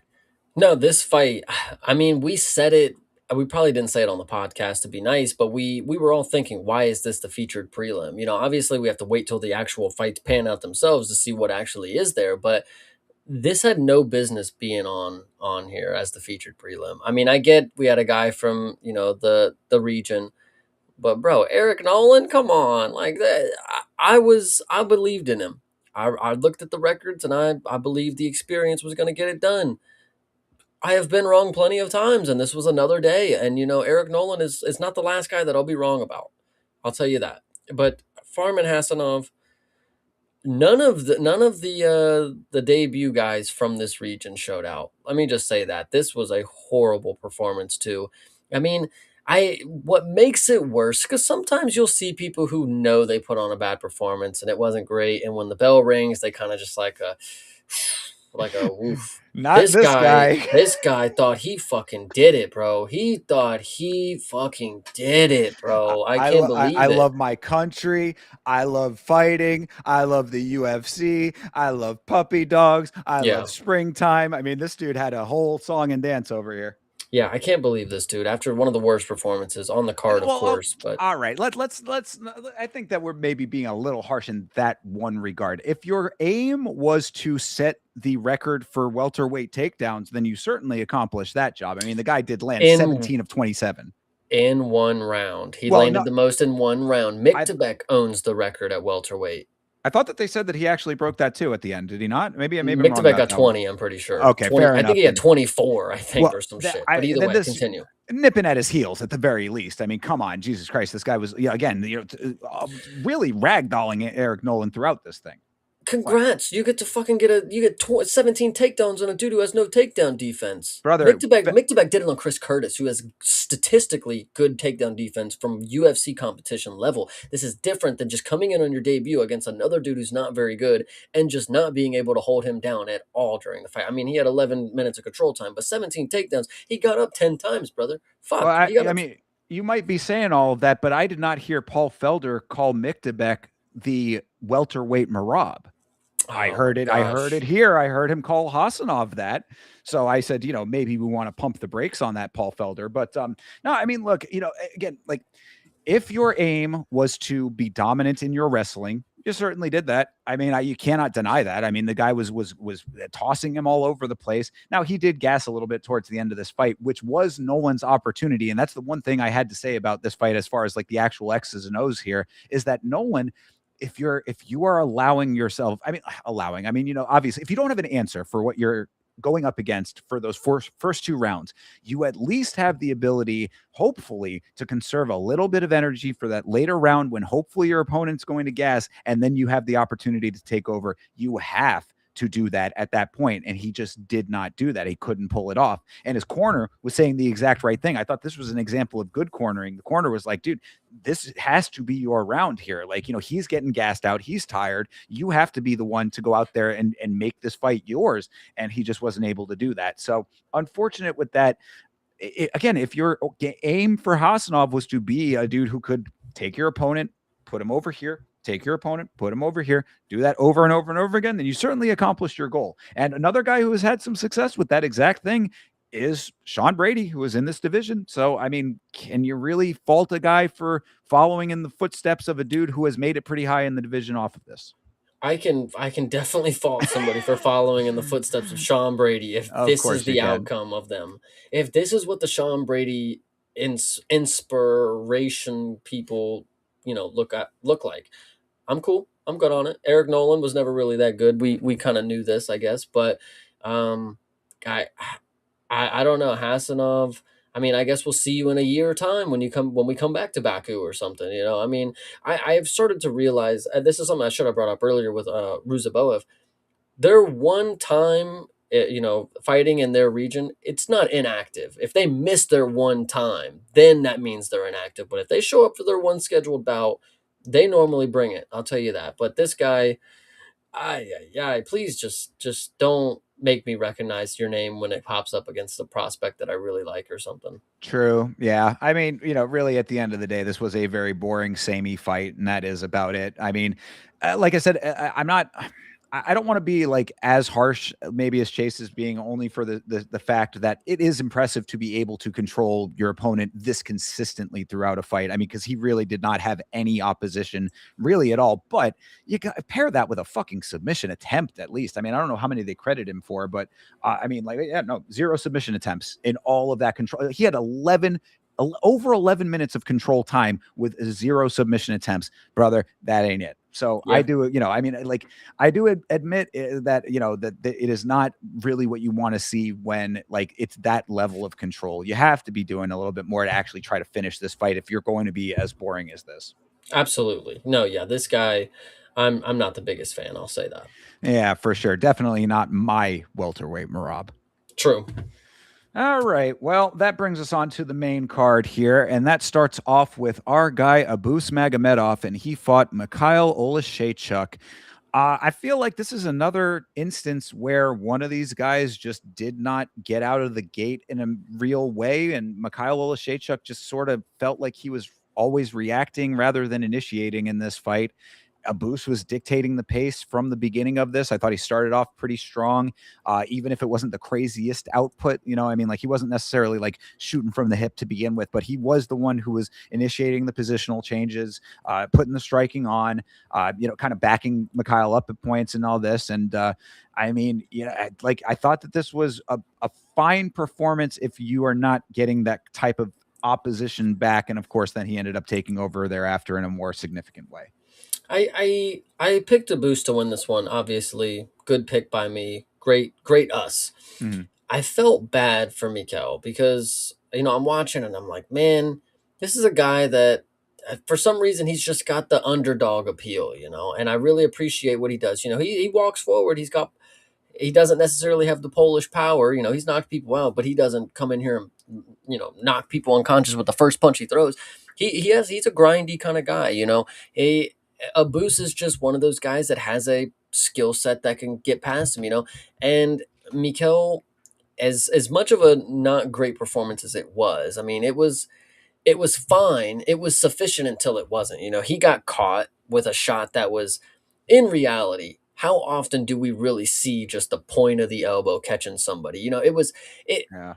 the difference is because when you get hit with a larger surface area, there's more things to absorb the impact. He got hit right with the tip of the elbow. It's like he got shot in the face, guys. Like the impact that he would have had, like right to his fucking jaw, like that was, it didn't knock him unconscious, but boy, I tell you, when you see the replay, you're like, oh fuck, that would have hurt. Like, holy shit, his shit Yeah. might be broke. Like, I don't know. Like that It from was that. it was a really good shot. I mean, like if you again, we didn't really get a good angle of it on the initial impact of it. Like we were kind of off to a different side. When you see the front on shot of it, like the actual, the profile version of it, it is a really really solid connection with that elbow. I was very impressed by it. Yeah, no, it was crazy. Good by a boost. Great shot, of course. Mikel eats it. He's wobbled. He's falling backwards. He ends up falling on his back, and this is where a boost obviously gets to just enact a very easy BJJ game plan. It's unfortunate for Mikel because I've seen this before. I've seen him walk forward, and he'll have a stretch where he'll have some good fights where he's able to eat shots and he's knocking people out, and then he'll get dropped, and then he'll just get submitted, and like I don't know if this is anything that I can say, like, you got to do better because, like, bro, you walked forward, you ate a shot. I mean, you didn't die on impact, but when you got to the ground, you just got outclassed. You've been training with the nerds, like, I don't know what better you could have done. A boost might just be that level that you just can't get past. The point I'm making as well, a boost, he may only fight once a year, but that is active for him. Like he can still stay warmed up in a sense. Like he's not ring rusty until he misses that one time he's supposed to fight. Mikel, dude, he's came in here after being active and winning and having great momentum, but Abus is just the type of guy that has those skills that he can just put it all together. I just hate that for Miko because for some reason I just want to root for this guy, man. I don't know.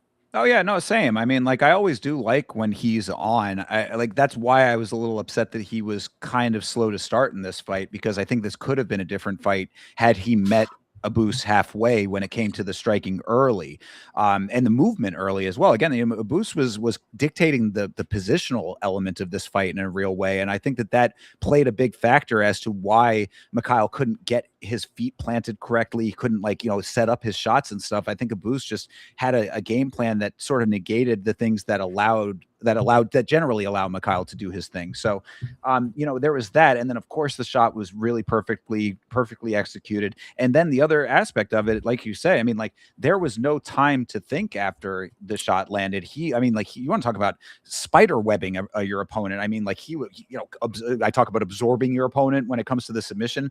I mean, that's literally what happened here. I mean, Abus catches Mikhail with the elbow, perfect shot, and then follows it up with that spider web of a guillotine is the way I put it. And there just wasn't anything that was to be done. So it is an unfortunate situation for him in that regard, but really kind of perfect on Abus's side. So you got to just acknowledge where that kind of a situation happens, and that is what happened here. And then so I think it's key to talk about his call out in his post fight speech. So he ended up calling out Israel Adesanya. What do you think about this? I mean, it is kind of crazy to think that at this point there is some validity to it. I mean, Abus, doing decently as far as keeping the wins going on the upward trajectory, and unfortunately, Israel Adesanya not. So, I mean, is Israel Adesanya at the level of Abus yet? I mean, maybe. I don't think so. I would. My mind says no, but the records might say otherwise at this point. I The reason I think this is likely is because Israel Adesanya is somebody that you could market against somebody who doesn't have a big following from that region, and potentially more people are going to watch from that. So when you look at the people that he's faced, South African, French, You know, he's faced a couple Americans, you know, but like I feel like a German guy fits kind of right in. Like, oh, Israel Adesanya versus Magomed, you know, like that's something that I could see potentially being a thing. I don't know. Yeah, I'm okay with that. I mean, if that's how they want to do it. I mean, if you're fighting Israel Adesanya, you're getting an instant bump just off of the name Yeah. recognition. So I think that that's okay. Yeah, I don't really have too much of a problem with that. More of what I thought you were going to bring up and what I wanted to talk about a little bit. What about him holding that choke a little extra? I'm glad that you brought that up because I did forget about this in the moment. When you watch this, this was some shit, man. In the moment, it was like, all right, he kind of did it. But when you watch it in slow motion, man, a boost really kind of lost me here. The ref stops, a boost looks at him, locks in, you know, and I'm like, bro, like, come on, like Yeah. it ain't the worst thing in the world, but it just like you think you know somebody, man. You think you know, like, Yeah, that's kinda how I felt about it too, pretty much almost exactly that, where it was like, "Dude, yeah, you're feeling yourself, and I get it." I mean, look, you did get in really the sequence dictated that, so I do understand, like, yeah, I really did that shit, but it's like, at the same time, bro, come on, you're adding insult to injury. We all know you got it. You didn't need to sell it yeah, anymore, so I felt a little bad about that part of it. The only last thing that I did wanna bring up in this fight too, and really, I mean, I bring it up with knowing that there's nothing that's going to happen, so it's really a moot point, but Bisping, I thought, made a good point on commentary.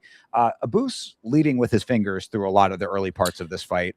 And I was saying, you got to keep your fucking hands closed. But Bisping's point was people are leading with their fingers consistently, and they're going to do it until somebody actually gets a point deducted for the finger lead in and of itself without there being the foul. Just leading with your, when you get warned consistently about the fingers, how many times are you going to be like, close your hands? I don't, was it? It might have been this fight. I don't know if it was this fight or another one of the fights. It might have been the first fight, but the referee actually came over and closed the guy's hand. Like he took his hand and said, no fingers, close your fist. And it's like, how many times and how many different ways can you have a warning before just the act itself without the foul leads to the point deduction? But again, more of a pie in the sky philosophical conversation because it's never going to lead to any actual real world impact. So what's the difference? yeah. But unfortunately for Mikel, this was a great performance by Abus. I mean, he got it done in 10 strikes and ended with a submission, knocked him down. I mean, it doesn't get better than that. It doesn't get easier than that. You know, you trained really hard, and this is what it amounts to. I mean, the destiny is still on Abus's side, so I think Israel Adesanya is likely in the future. He called his shot, you know. Yeah, yeah. I sadly at this point don't see anything really too wrong with that. I mean, Boost is a dude who's doing fine and getting finishes now. I mean, Israel Adesanya needs to turn his own ship around if he still wants to not, be taking the Abuse fights of the world. Absolutely. Yeah. So, all right. Well, that is that for Abus Magomedov.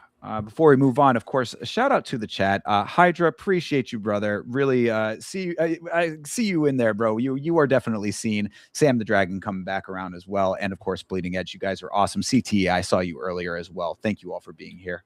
Hell yeah. TJF right on cue. Holy Oh, shit. Big and there deal. you go. WTJF. Next up on the docket, we have Ikram Aliskirov versus Bruno Ferreira. Uh, I mean, I feel like I'm a little bit of a broken record on this one, but this is yet another great example of why starting strong matters in MMA, brother. I mean, this is another one where Ikram was off to a really solid, consistent, good start, and Bruno he was letting himself get backed up a lot throughout this fight. It looked like he was trying to land a big shot off the back foot, but if you're not peppering other shots in, if you're not keeping a consistent output while you're trying to get that one shot to connect, you end up falling behind. And then you end up in round 3, you end up on your back, you end up doing the up and down game, after you could have had 2 other solid rounds that make round 3 less important. So I thought that this was an understandable loss for Fajeda, unfortunately. This was another one of these really long round fights kind of deal. It's unfortunate. The only thing that I would say is we'll talk about the end sequence, but I was wrong. I had wrongfully assumed that Bruno would be able to dog it out. I was assuming that Ikram, being the more skilled fighter, I think I had said that I think Ikram's more skilled, but Bruno should have that dog. When it gets down to it, he should be able to pull it out. I was expecting Ikram to get to a point where it is more fighting instinctually than it was. I figured he was going to gas a lot sooner than the third. Bruno, unfortunately, always gasses early, but he still always has the potential for the power. I was waiting for it. He was never able to set it up. Ikram, he lasted a lot longer. The thing that I've said about him, and I still think I'm not sold, is I said, a lot of these guys from this region, when the adversity hits them, sometimes they have they'll bow out kind of deal. He was not put in the position where he got to experience that, and this was not the performance that happened. But how tired he looked at the end of the fight and his willingness to just take him down and lay on top of him with his coach saying, do this for the rest of the round and you're good and you win. Like, someone's gonna stuff that final takedown and you're gonna have to stand with them for that last minute and they're gonna walk you down. And so I don't know. I think Bruno, it's funny because Bruno is more of a roller coaster when it comes to me, because I initially, like, I had talked a lot of shit about him. Like, dude, he's just not that guy. He's been facing people that are not that good. He submitted Jackson McVeigh. Who cares?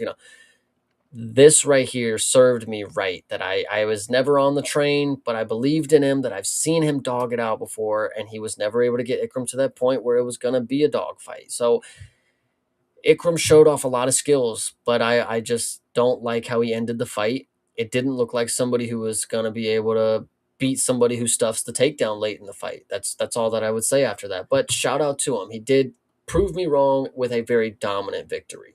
Yeah, I mean, I think that, again, the thing that you want to file in the back of your mind is that Ikram does show signs of wearing towards the end of the fight that could be very significant against the right opponent. I agree with you on that for sure.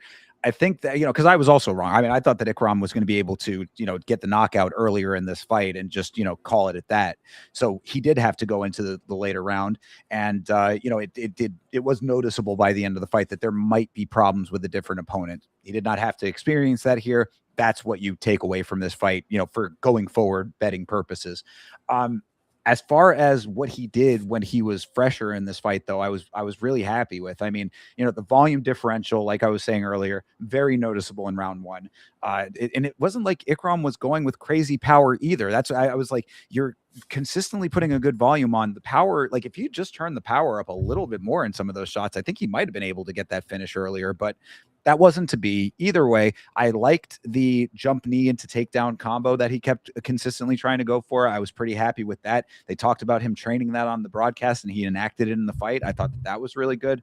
So that first round dominance, I think, carried through, kind of throughout the rest of the fight. And you heard Bruno's corner telling him the exact right thing. He's like, Ikram, you're allowing him to dictate the pace of this fight. Like, you have to be the one to take control here. He didn't do that. So if you end up in a situation like that where you have an opponent who actually is able to turn those tables, yes, I do think that is a good, valid takeaway to say there is a potential for a late round finish if a different opponent is able to turn the tides against Ikram.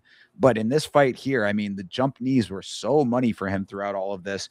It just wasn't to be if you didn't have the wherewithal to make that happen. So. Yeah, because somebody like Jared Cannonier, I mean, if you give him 5 rounds with Ikram, I mean, that's a great example. Yeah, exactly. That's a very, very good point. Yeah. So, I mean, how many Jared Cannoniers are left in the division? Maybe that's a little bit more of the question, perhaps. But, now Bruno is in an odd position with that. I mean, like, we're gonna have to see if there's a guy lower that could even be that person now. So who knows, Yeah, this one's unfortunate for Bruno, but he's going to go back to facing cans and knocking him out, so it's fine. And ain't that the fucking carousel, right? You end up in a situation like this, you go back down, you end up having that resurgence of confidence, to be like, okay, I'm fighting down now. So, I mean, like, I can take over the pace. I can, start enacting instead of reacting, that kind of stuff. This was survival in this fight for him. And that was really, I think, the most unfortunate thing, because if he had been trying to meet him halfway with the positional dictation of things, I think this could have been a really competitive fight, but it just wasn't, sadly. Absolutely. Yeah. No, I agree. It's unfortunate how one-sided it was for the entire fight. Yeah. Yeah, which is great because, like, I was thinking, sometimes we talk about, like, what the fight of the night was, and I was going through this card and I was like, fight of the night has to be a competitive fight. And really, like, I mean, we'll talk about the rest of the fights, of course, but, like, the fight of the night competitive wise was probably Bekzat and Matsumoto. You know what I mean? Yeah. So it's like, this could have been that. It's like, I bring it up here to say that, like, with Bruno, just a couple of adjustments and a little bit more, I don't know if it's confidence or just, whatever it was, like, just what a little bit more, period, more, end of story. Just a little bit more could have made this a lot more of a close fight than what it turned out to be. And yeah, unfortunately, it was not that, very one-sided. And I like this from TJF. Yeah, Bruno versus Cedricus Dumas. Love it. Book it. I love it. I love it. Cedricus Dumas staying around, just never leaves. But yep. All right, good deal on that one. And here is your kind of amazement of the card, I would say. This is Asu Almabayev versus Charles Johnson. Now, when I picked Charles Johnson to win this fight, he did not do that. But when you get Sulayev stretched to lose the fight, I could not care less. I mean, this was a damn near perfect performance for Asu Almabayev in this fight. I mean, he looked so sharp from the beginning of this. And Asu Almabayev is essentially the prototype flyweight. He is a smaller guy, fast, powerful. He's a little ball of energy. I would class him as nimble. He is very light on his feet. He does not let his size dictate any other element of the fight. Like, because Charles Johnson, huge compared to him. I mean, you see the height differential and the size, the mass, especially after rehydration coming into this. Johnson looked really big. This is almost Davy and Goliath-esque in this division for these two. But Almabayev just made this his fight from the get-go. He was so locked in this thing. So to have a fight like that off rip is really impressive. But then to have the submission, and a unique one at that, I mean, this 10 out of 10 for Asu Almabayev here. No, that's the main takeaway. I mean, the submission being such a rare thing, it really is just the icing on top of the cake here, because I don't know if we've seen him better. Asu Almabayev was, and it's not even just looking in your best form. I mean, this is against the dude who has knocked out the current champ. I mean, a lot of things were at play here. I unfortunately was to have the assumption that, like, maybe it's just Charles Johnson's time. He had that good run, but he just took a loss to Alex Perez. If he takes a loss here, it's not looking good. But I think that's incorrect, because Charles Johnson was doing a lot of good things. He was doing the right things. Asu Almabayev was just on his shit. Sometimes you're just not going to beat somebody. They have got all the answers. They have trained so hard. And really, there's no reason for them to have lost to you. When you look at Asu Almabayev's record, he's got 3 losses. One of them is to Manel Kape, who cheated to go ahead and get that victory. And that's the only dude in the UFC that it's been, So the list isn't very long. And Charles Johnson, you're just you're added to the list of other people that have lost. We've already known that you're not championship material as of right now. Probably, unfortunately, not coming up anytime soon. Asu Almabayev, people have had stock in him, saying this is the guy to look out for. And me personally, I've not been on the bandwagon. I know Thinker is a big fan. I said, this is the irony of this, is that you picked him to win, I picked Johnson to win, and we really kind of were opposites on that. But Asu Almabayev, had I seen this performance before, I would 100% say this is the guy to look out for. Yeah.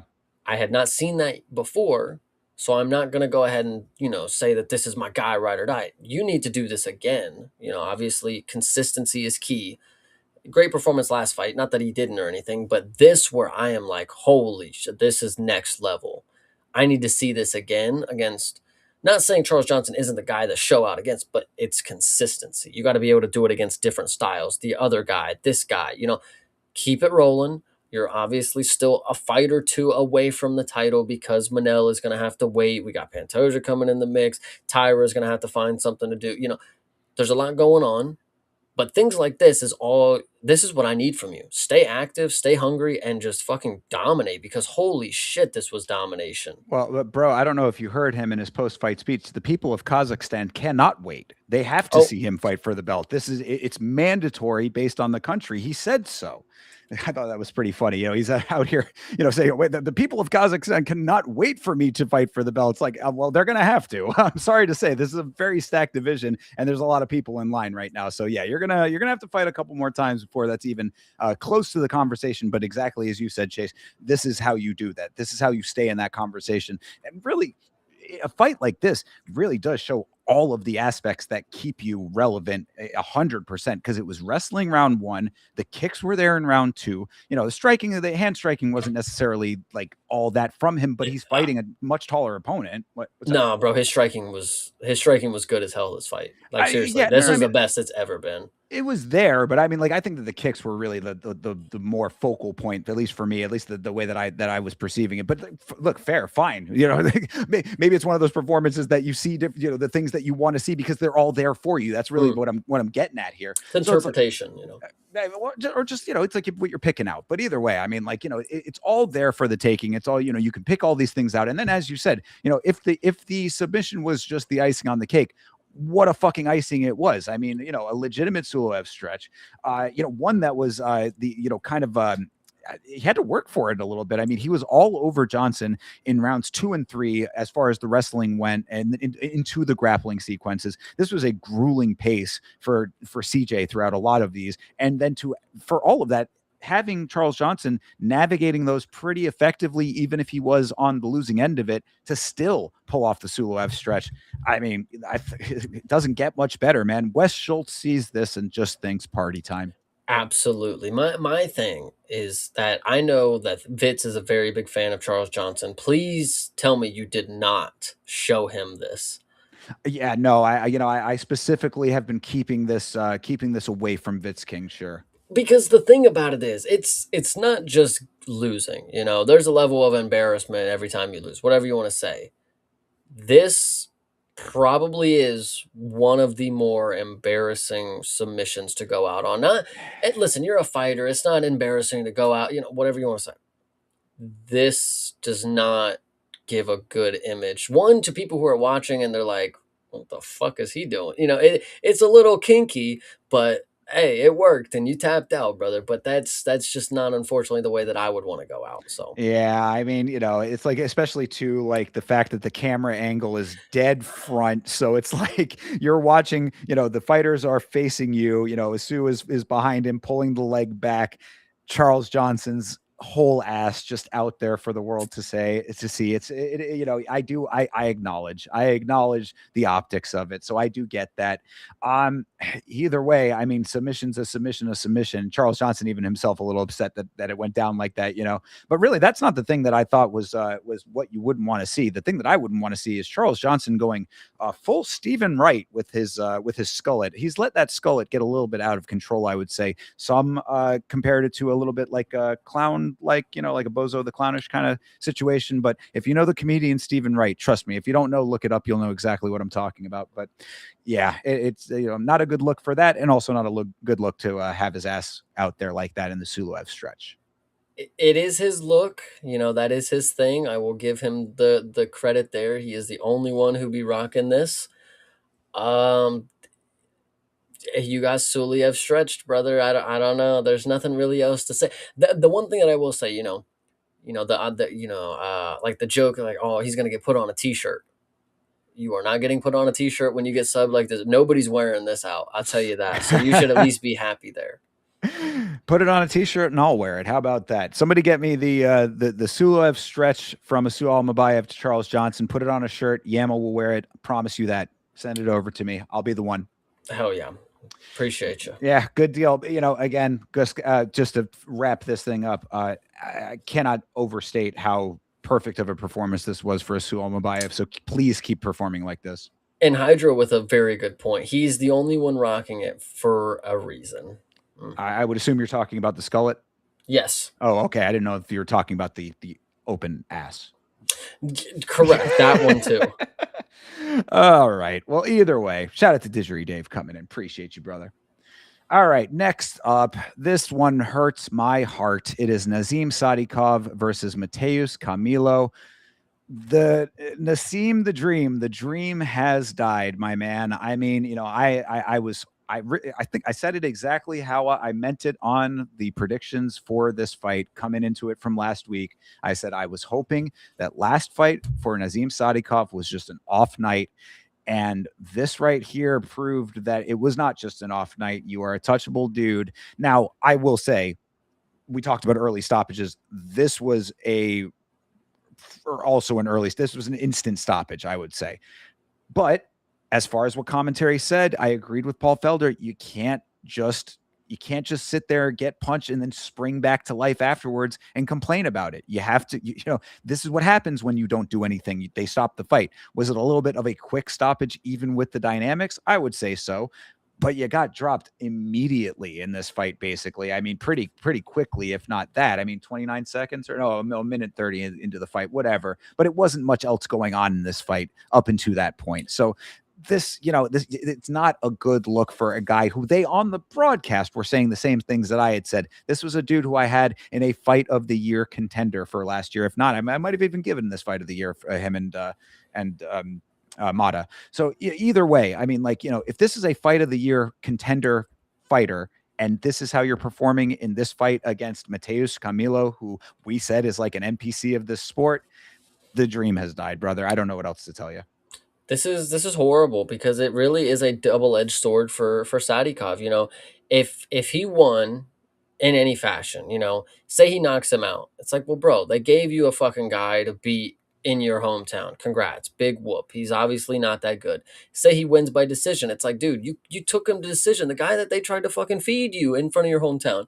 Now he loses, and it's like, you're so bad you lost to the guy that they tried to give you a free win off. Like, Yeah. I really hate the narrative, but like there's really no good way to spin this for me. Like, I can't just be like, oh, he just got caught, bro. It's like, bro, I already saw him suck, and you're gonna tell me he came in here and threw 16 strikes and didn't fucking land one? Because like Sadikov has one of these styles that kind of pisses you off. Like, you're watching him, and you're like, he's like doing the whole fucking, like, he's like super zoned in. Everything that he does is like on a dime. It's like 100% like mental. And it's like, bro, you're doing all this shit to whiff fucking punches and get punched square in the fucking face. Like, it'd be one, they're like, oh my God, he seamlessly just switches stances. He's here, he can do it. It's like, bro, he got punched once. He squared up, punched him once with a right hand. It barely, like, listen, it hit him, but like it was like it hit him, and like you could see his fist like go punching out. It hit him. Bro fell down and put his hands over his head. Like, I, I hate to say it, but like, dude, you can't come in here thinking you're the fucking Terminator. You're having a fighting style that you are just, and then you just get popped on the first strike, and that's it. This is a Ray Longo guy. I'm a big fan of Ray Longo recently because I've heard him talk about some fighters, and he's unfiltered, and it is awesome.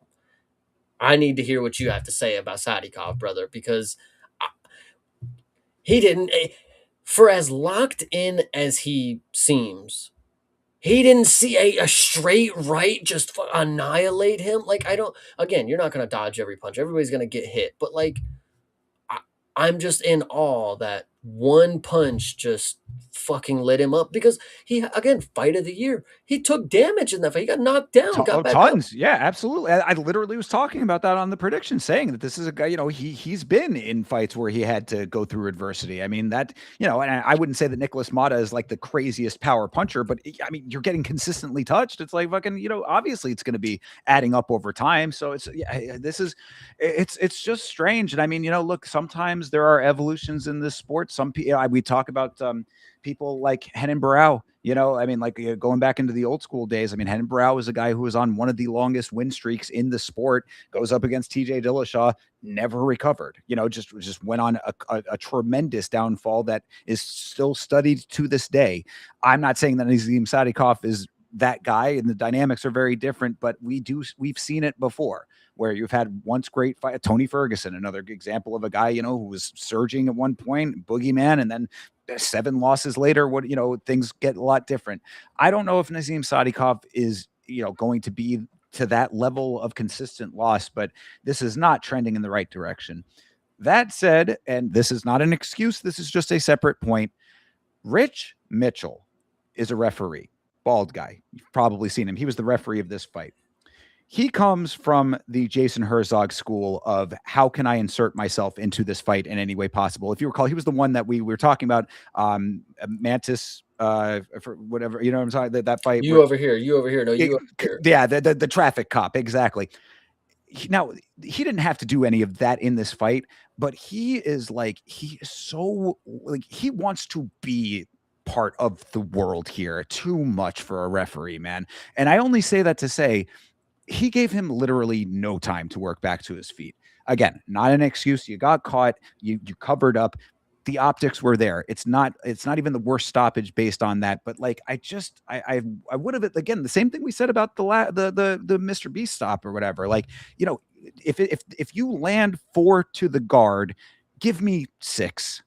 He landed 1 to the guard and it was done. I mean, this was such an instant stoppage. And again, like, I'm not making an excuse here. The fine that this fight got stopped, and it probably still would have got stopped either way with those extra strikes. But Rich Mitchell just wants to be a part of the action so bad that it was just like, now I come in. Here's my time. It's like, bro, you have to not be, you're not the focal point here, Rich Mitchell. You are the adjudicator. That's your role in this. If you want to be a fighter, go be a fighter. Yeah. You're a referee. That's your job. So do your job that way. Bothers me. Yeah, no, I agree with what you're saying. I definitely think this was a little early. Like, if you actually, in comparison, if you go back and watch what happened to Anshul Jabli when he got knocked out by Quillen Salkild, he got dropped, and yes, he did do the cower up thing, but then he immediately shot for a takedown. Like, the ref was stepping in as Anshul was like back to it. This one, Sadikov wasn't doing nothing, and I'm not saying that he wasn't hurt, because he obviously got dropped, his knees folded, and he hits the mat. Bro was laying there for a second, and only then when the ref steps in is when he is able to get to his feet. It's like, damn, you look like you got plenty of balance now. Like, I don't know. Like, it is unfortunate that as soon as the ref stops, he comes up. What are you doing? What are you doing? But we've seen that before. We've seen it time and time again. In this one, bro, you got folded. Like, I mean, the one clean punch, and again, it wasn't even clean. I don't know if I had much faith for you afterwards, but again, and that's we why got to I'm not give mad about everybody it. equal Sure. opportunity. Exactly. There you go. Nailing it. Exactly. Because I'm not mad that like, he was probably going to lose one way or another. It's just because, like, how many times have we seen the guys who have that little extra leeway come back? I mean, like we were talking about Matt Schnell, right? Wasn't that the one recently where, like, I mean, he was getting consistently punched through the guard or whatever. And that was like saying, advocating for him to have a little bit more time. I think that he got enough of that in that fight. But like, had he started working his way back into the fight, you would have been like, man, yeah, good that you didn't stop that. You give him that little extra is all I would say. But either way, like I said, the dream does not endure with Nazim here, and that does make me very upset, considering I think that he was one of those sleeper fighters that I really thought was like bubbling under the surface, but no more. And now you've got Mateus Camilo with a knockout win. Does that equal up to confidence going forward? I don't know if you should have that off of this, but a win's a win's a win. So congratulations to him, I suppose. Absolutely. Yep. Shout out Camilo. I'm not trying to discredit him. He did everything he was supposed to do, went into enemy territory and flatlined the dude. So I'll give it to him. Certainly shut up that audience. I'll tell you that. It was very silent in that building when that fight happened here. Oh, yeah. Loved it. Yep, indeed. All right. Well, next one up is the co-main event. And this was a very frustrating fight for me to watch. This was Shara Magomedov versus Michal Pereira. Now, look, I mean, we knew that Michal Pereira is, a guy who, it's what I talked about on the predictions. He's in this new age of Michal Pereira where, at one time he would throw everything into round one and then he would gas out tremendously in every other round thereafter. This new version of conserving energy Pereira is just a dud. I would say it's not working. It's not working the way that he is intending it to. If you're conserving energy, what are you conserving it for if you don't lose it, if you don't use it later in the fight? That is exactly the thing. This fight, you can blame Shara all you want. That's fine. We'll talk about some things, but there is no fucking way in hell should we have to sit through these performances from Michal Pereira. Because listen, it's one thing. He comes out there, balls at a wall. He gives it a first round, and then, okay, he shows his toughness because he doesn't want to quit the next 2 rounds. It's one thing. Doing nothing in the first round to conserve energy for the late, and then doing nothing in the second round, and then doing nothing in the third round. And, mind you, still getting tired after doing nothing. It's just not the fucking go, bro. It is so bad. He did not do nothing in the first round, though. I mean, he knocked him down, and he was almost okay. He knocked him down early. I'm sorry. He knocked him down early, and then it amounted to nothing. And Shara was able to just lay there for the fucking and almost up kick it. That sequence was fucking annoying. But Michal Pereira doing next to nothing. I'm sorry. He knocked him down. More of Shara just being a fucking goofball because he's done plenty of that in this fight. I don't know what he was on today, or Saturday. But Michel, I did not love this. I'm sick. This should not be a co-main event kind of fighter. People were asking since when did Shara become a co-main? Guys, it's in the desert. He's a big name. He's co-main. Michel Pereira. No fucking way, brother. No fucking way. With performances like this, it's just not fucking cool. And we'll go with Shara. Listen, Shara may have been boring. He may have not been on his A game. This is two people who really didn't want to fucking fight that much, it kind of seemed. I did give him the nod. And I've also always said that, Shara is one of these dudes that he's going to do what it takes to win, So when you get to the sequence on the ground where Shara is grabbing Pereira's ponytail, now this is illegal. 3 times. The one time, if Herb put his finger in between, he's like, no, get that out. So 3 different times he was pulling the ponytail. But now this is where I have to remind everybody, like, it is the fighter's choice if he wants to do illegal things and he wants to take the risk to get penalized. So I do not blame Shara for what he did here. Yes, it is illegal, and obviously he did it. Yes, the blame is on him, but in the fight, he can do whatever the fuck he wants. It is on the referee to uphold the fucking rules in the cage. So him allowing him to continue holding the hair, that's the referee's fault, again, for not putting the rules in play. He's not, enforcing what should be going down. And Shara, again, I don't blame him for continuing to try to do it if the ref is not going to stop.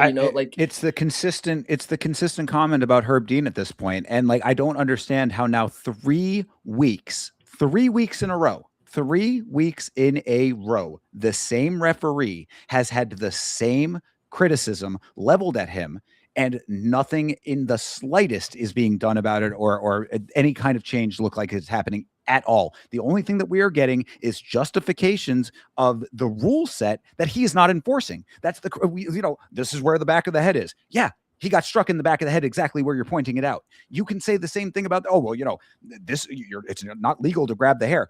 Okay, yeah, he did it 3 times. Where is the enforcement? So you pair that with the fact that he grabbed the hair 3 times in the first round, and then in round 3 ends up poking the eyes. I mean, this is 4 fouls in one fight, and Gooden on the broadcast saying it's going to be interesting to see how Herb handles this. I mean, he fouled him 3 times before this. This is the 4th foul of the fight. Is he going to take? Of course, he's not going to take the fucking point.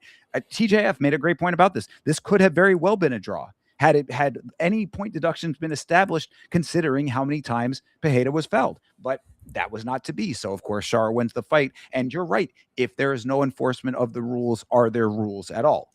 Why not cheat? Everybody should. My thing about it, too, is at the beginning of the 3rd round or whatever it was, Herb is telling Shara, or maybe it was at the end of the 2nd round, like, yo, if you do that. No, this was great. Oh, my gosh.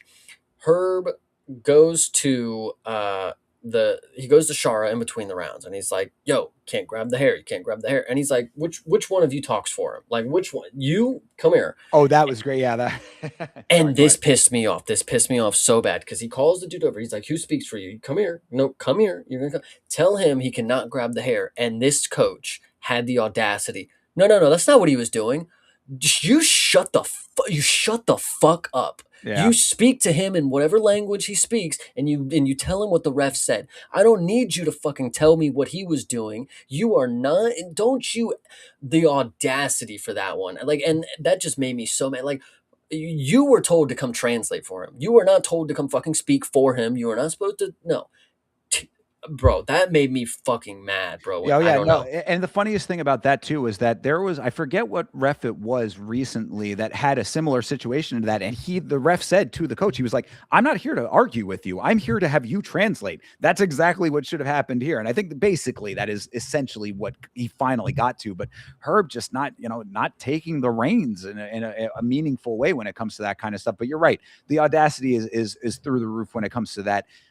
This is the arrogance of some of these fighters of this region, I have to say. And I mean, I'm not biased, of course. I mean, I think that they have some of the best fighters in the world from, Dagestan and from, from Russia, and these fighters come in and do great things often. But like, there is sometimes this weird like chip on the shoulder is like, the Sambo guys, like it's like, we are of a different breed over here and we get to just kind of fight to our own tune. And it's like, dude, that's not how this works, man. Like you have to play by the same rules as everybody else, but that also comes with the enforcement. And again, if they're not going to be enforced, then are there any rules at all?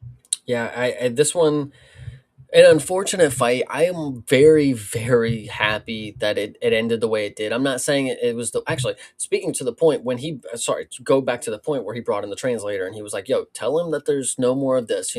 Everybody's like, "He told him no more warnings. He's gonna give him a point," and then he kicks him in the dick. It's like, guys, those aren't the same. You can't equate or whatever. But it should not matter at that point. That my thing, because I understand what you're saying. Yes, two different fouls. Yes. However, it's the number of fouls. Like you get away with 3 of one and 1 of the other. How many do you like? Okay, so if he had kicked him in the dick as well, there's that also should just be a new set of fouls. I mean, like come on, man.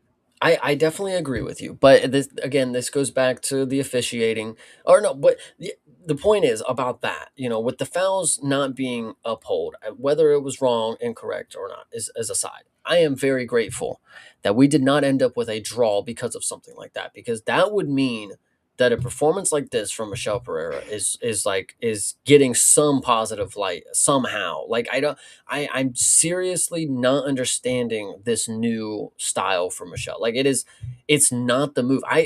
He knocked him down, but it literally did not fucking matter. Like he went 2 more rounds after. You didn't even get a single shot on him that mattered after that. Like, Yeah, it was almost like an entirely new fight, which was really, really frustrating. Yeah, I mean, actually, I wanted to highlight a comment from Hydra. He said, Pereira did his thing as expected, Shara did his thing as expected, and Herb did his thing as expected. I think that tracks tremendously well in this fight, sadly, because Pereira, we had talked about the fact that the round ones can be, somewhat decent still, but he's conserving energy for later rounds, doesn't do anything to capitalize on that energy that he has later in the fight. So yeah, great, dude. You made it to the horn. That's awesome. You certainly made it to the end of the fight, but you made it to that without doing anything additional to win it.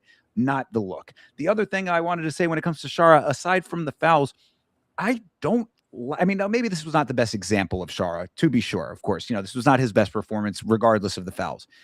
He is awkward, but not in a satisfying way. That is the conclusion that I have come to. That I think is why I've never really jived with him in the first place. I heard you say this on your stream, and I'm in a disagreement. I'm in a disagreement. I think Shara is an exceptionally pleasant striker to see. Striking, listen, when it comes to leg kicks, this dude has some of the best kicks in the game. Body, leg kick. He mixes up the numbers very, very well when it comes to striking, just from his kicks themselves. He does a I lot of don't high kicks. Go But ahead. I don't think that that's the part though. Like it's not the actual landed strikes that are the thing. It's all of the setups that are just strange. He's like he's bouncing all. He looks like a banshee a little bit. He's got this really like jumpy kind of twitchy style that he walks around with. Hands go low sometimes, then he's back up. He's moving, darting different directions and stuff. And then finally, after all of that, random looking setup stuff, that's like, what is this all adding up to? Yes, he occasionally will get a satisfying strike after all of that. But I'm like, it's just, I don't know. It's like maybe MVP gets away with something like that. Not exactly the same, but similar in their, kind of unorthodox nature. But like, it just doesn't do it for me when it comes to Shara. So you pair all of that with all the fouls and then everything else. And then it becomes like, it's just the fact that he's a fucking asshole of a human being and does not shut the hell up. Is the other thing I wanted to say too. Shara on the microphone, just talking and talking and talking. This guy never stops talking. I love, and this happened a couple different times. I love when the fighters do the wait, one more thing, one more thing. It's like, bro, you should have said that first. I mean, There you go. Save it. How about the thing that when they walk away with the mic, instead of going, wait, wait, wait, how about you just say that first? of Say course. what you're wanting to say first, Well, and it's also extremely ironic to do that after speaking for 5 consecutive minutes. I mean, dude, you still have more? There's more you want to say after all of that? Dude, we've heard enough of you, especially after a fight like that. Please stop. Yeah, 100%. No, this one was not it. I'm gonna give Shara, this is his one benefit of the doubt. Like I think this one, I blame Pereira. I think this one, even this one, I don't even think this was like it was boring. but like this was more or less them trying to figure out who's going to do the goofiest punch. Like, so they were doing a lot of feints and stuff, like, because again, Shara got dropped initially, so he knew the power was there, so he had to do a lot more. He I think benefit of the doubt for Shara. I think a co-main event was warranted, obviously, for the region that we're in. And Michel Pereira just should not be. This dude's got to be unranked again, bro. I cannot believe like he's not as good as he once was. He's got to start finishing people again because it's bad, bro. It's not good when he's not finishing them in the first round. Yeah. This new conserve energy style is definitely not it, and it's going to continue to not be it. I mean, there's if you don't have anything to actually show after round one, there's nothing for you in the big picture unless you are finishing. So, yeah, I agree. But look, we both got the prediction right, I guess. So, hats off for that.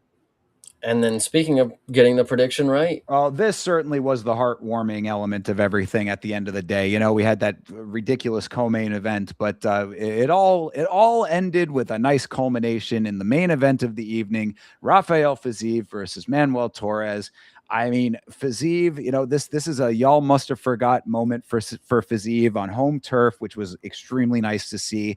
And I think again, not to backpat over here, but I think like when it comes to Torres and the way that he navigates fights, like this was a great exploitation of the things that I had sort of intimated or hinted at coming into this. Like he has a very predictable style when it comes to how he sets up his shots. He's reaching for shots at such dramatic distances that it's like if you have a game plan in place to counter all of that, which Fiziev obviously did, because I mean he won round one and before he got the round two knockout. So I mean, like this was like he was already trending in the right direction, navigating everything that Torres was bringing to the table. So if you have a game plan, this is an easy puzzle to solve when it comes to Torres, and I'm just glad that Fiziev was able to do that.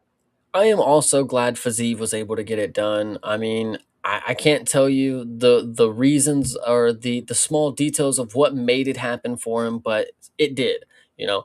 And he went up against a dude who was very scary. There was a shot that landed at the end of the first round, and I was like, oh shit, there it is. Like that shot right there is like it went, Fiziev put the guard up, but it went just like right under him, caught him in the chin. And I was like, ah, shoot. But thankfully, the second round was very, very quick, and we got to see what we did. Torres, I've always seen the same thing. I mean, he just overreaches on everything. I would like to make a point. If anybody has been around for my Tops unboxing streams, if anybody remembers what the back of Manuel Torres card said, that shit said that he's got one of the best double legs in the fucking game. This dude ain't shot a takedown in 5 fucking fights, bro. I don't know who made that card, but here's another example of they didn't even fucking know who this dude was. But apparently, Manuel Torres, not a wrestler, he's a striker.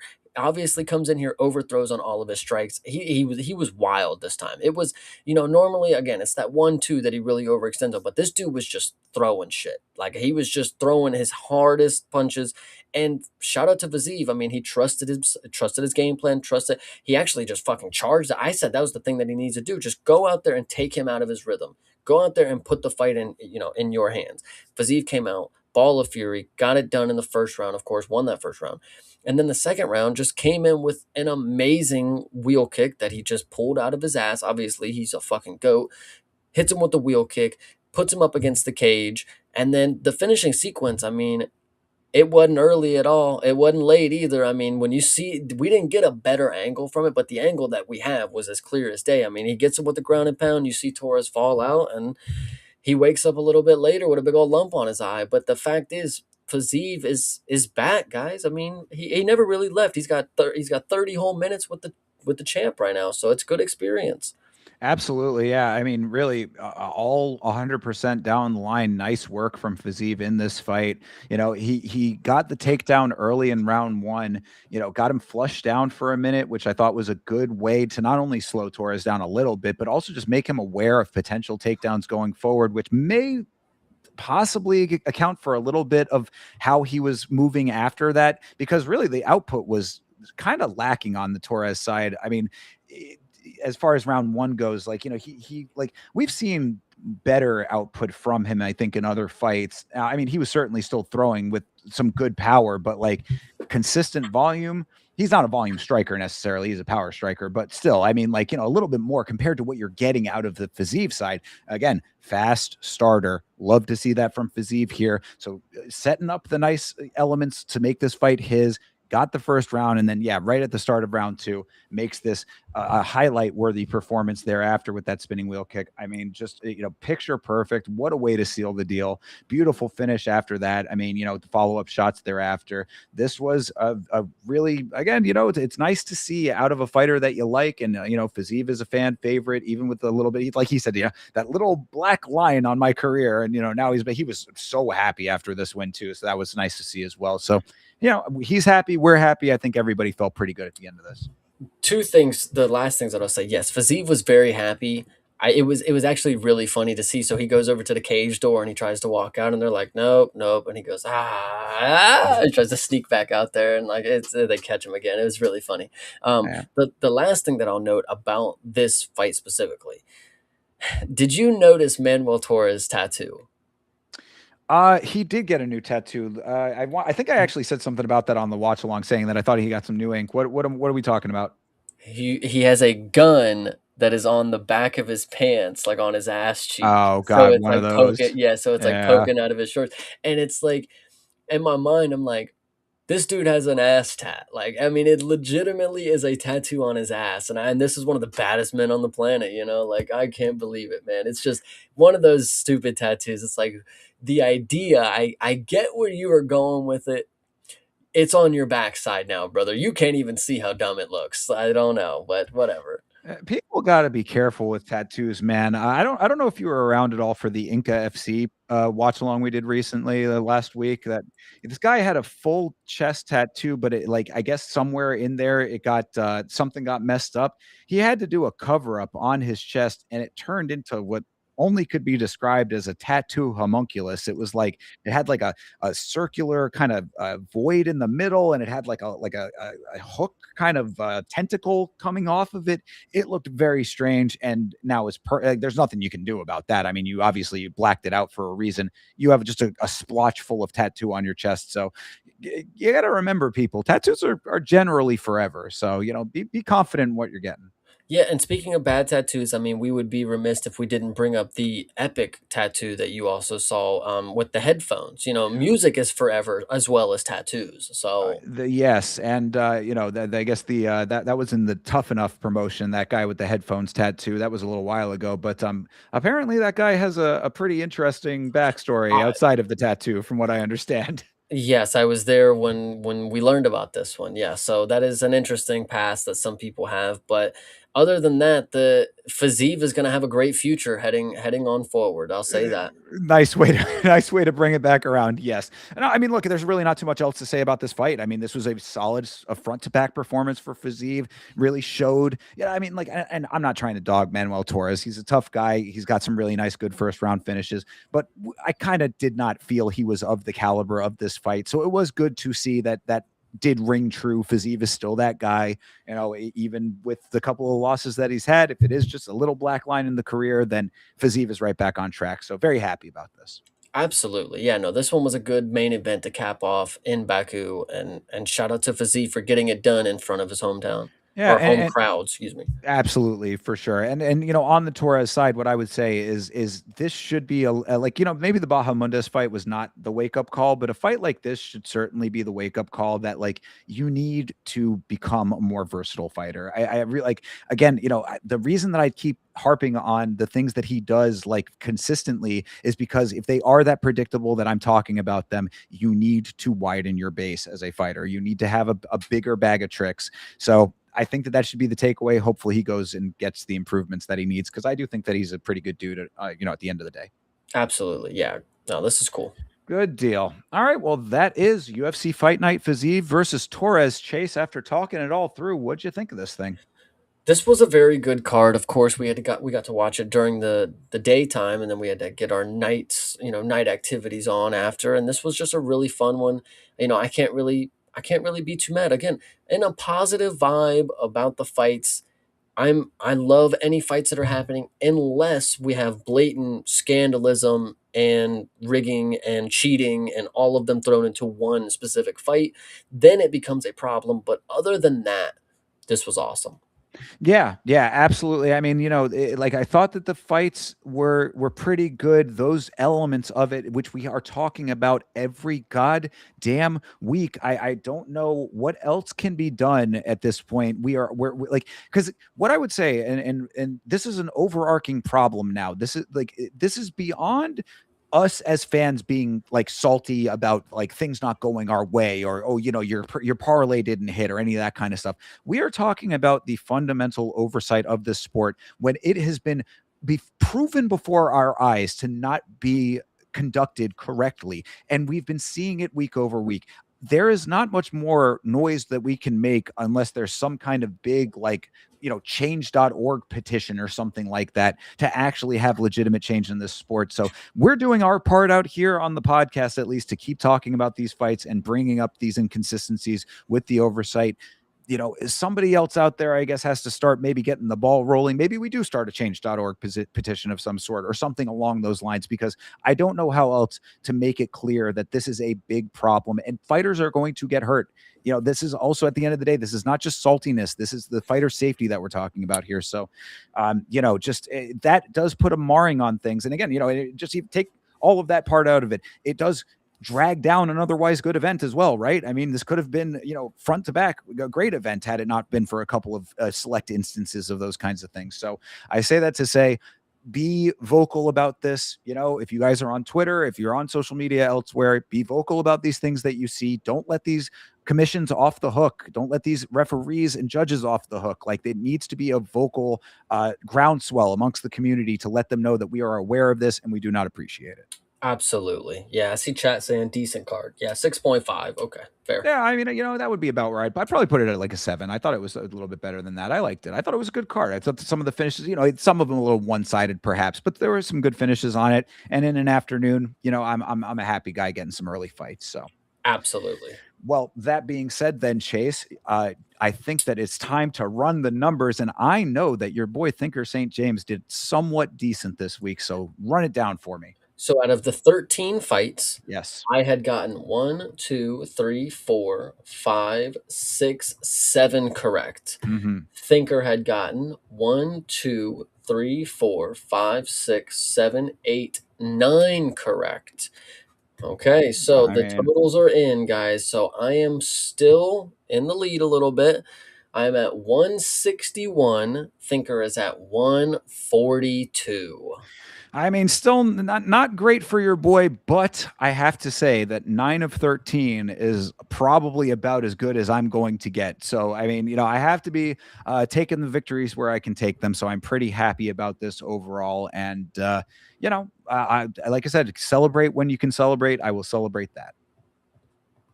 Actually, okay, so on Jack Della Maddalena versus Carlos Prates, you had also gotten 9 correct out of the 1, 2, 3, 4, 5, 6, 7, 8, 9, 10, 11, 12, 13 fights. Look at that. There you go. About as good as I can get is certainly tracking. We're trying to go for the perfect at some point. It'll happen. No, absolutely. Mosvar versus Lerone.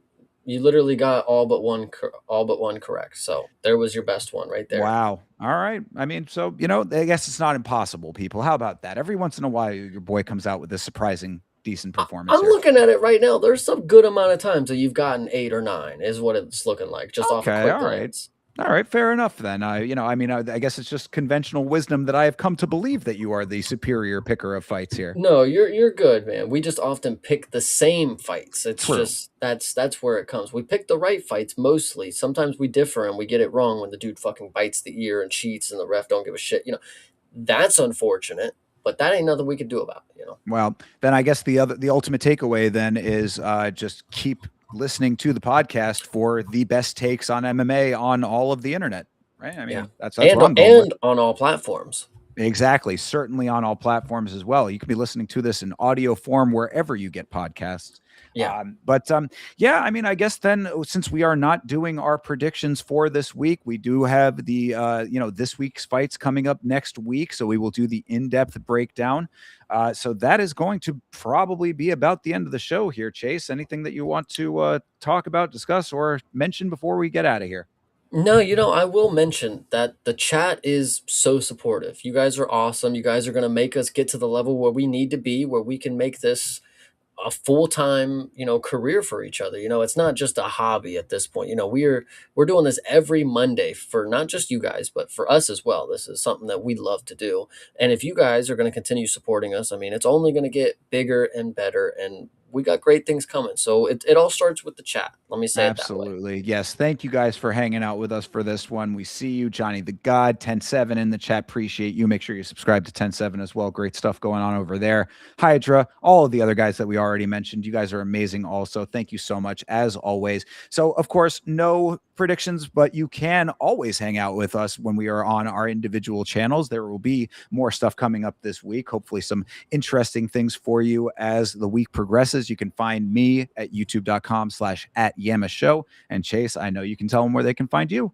They can find me on youtube.com/@CPSmalls, and we will be streaming every Friday morning, one championship, and every Saturday when the UFC is on, and of course, Monday nights. There you have it. I am at Yama Show on Instagram, Twitter, and on Facebook. Make sure you follow your boy on the socials.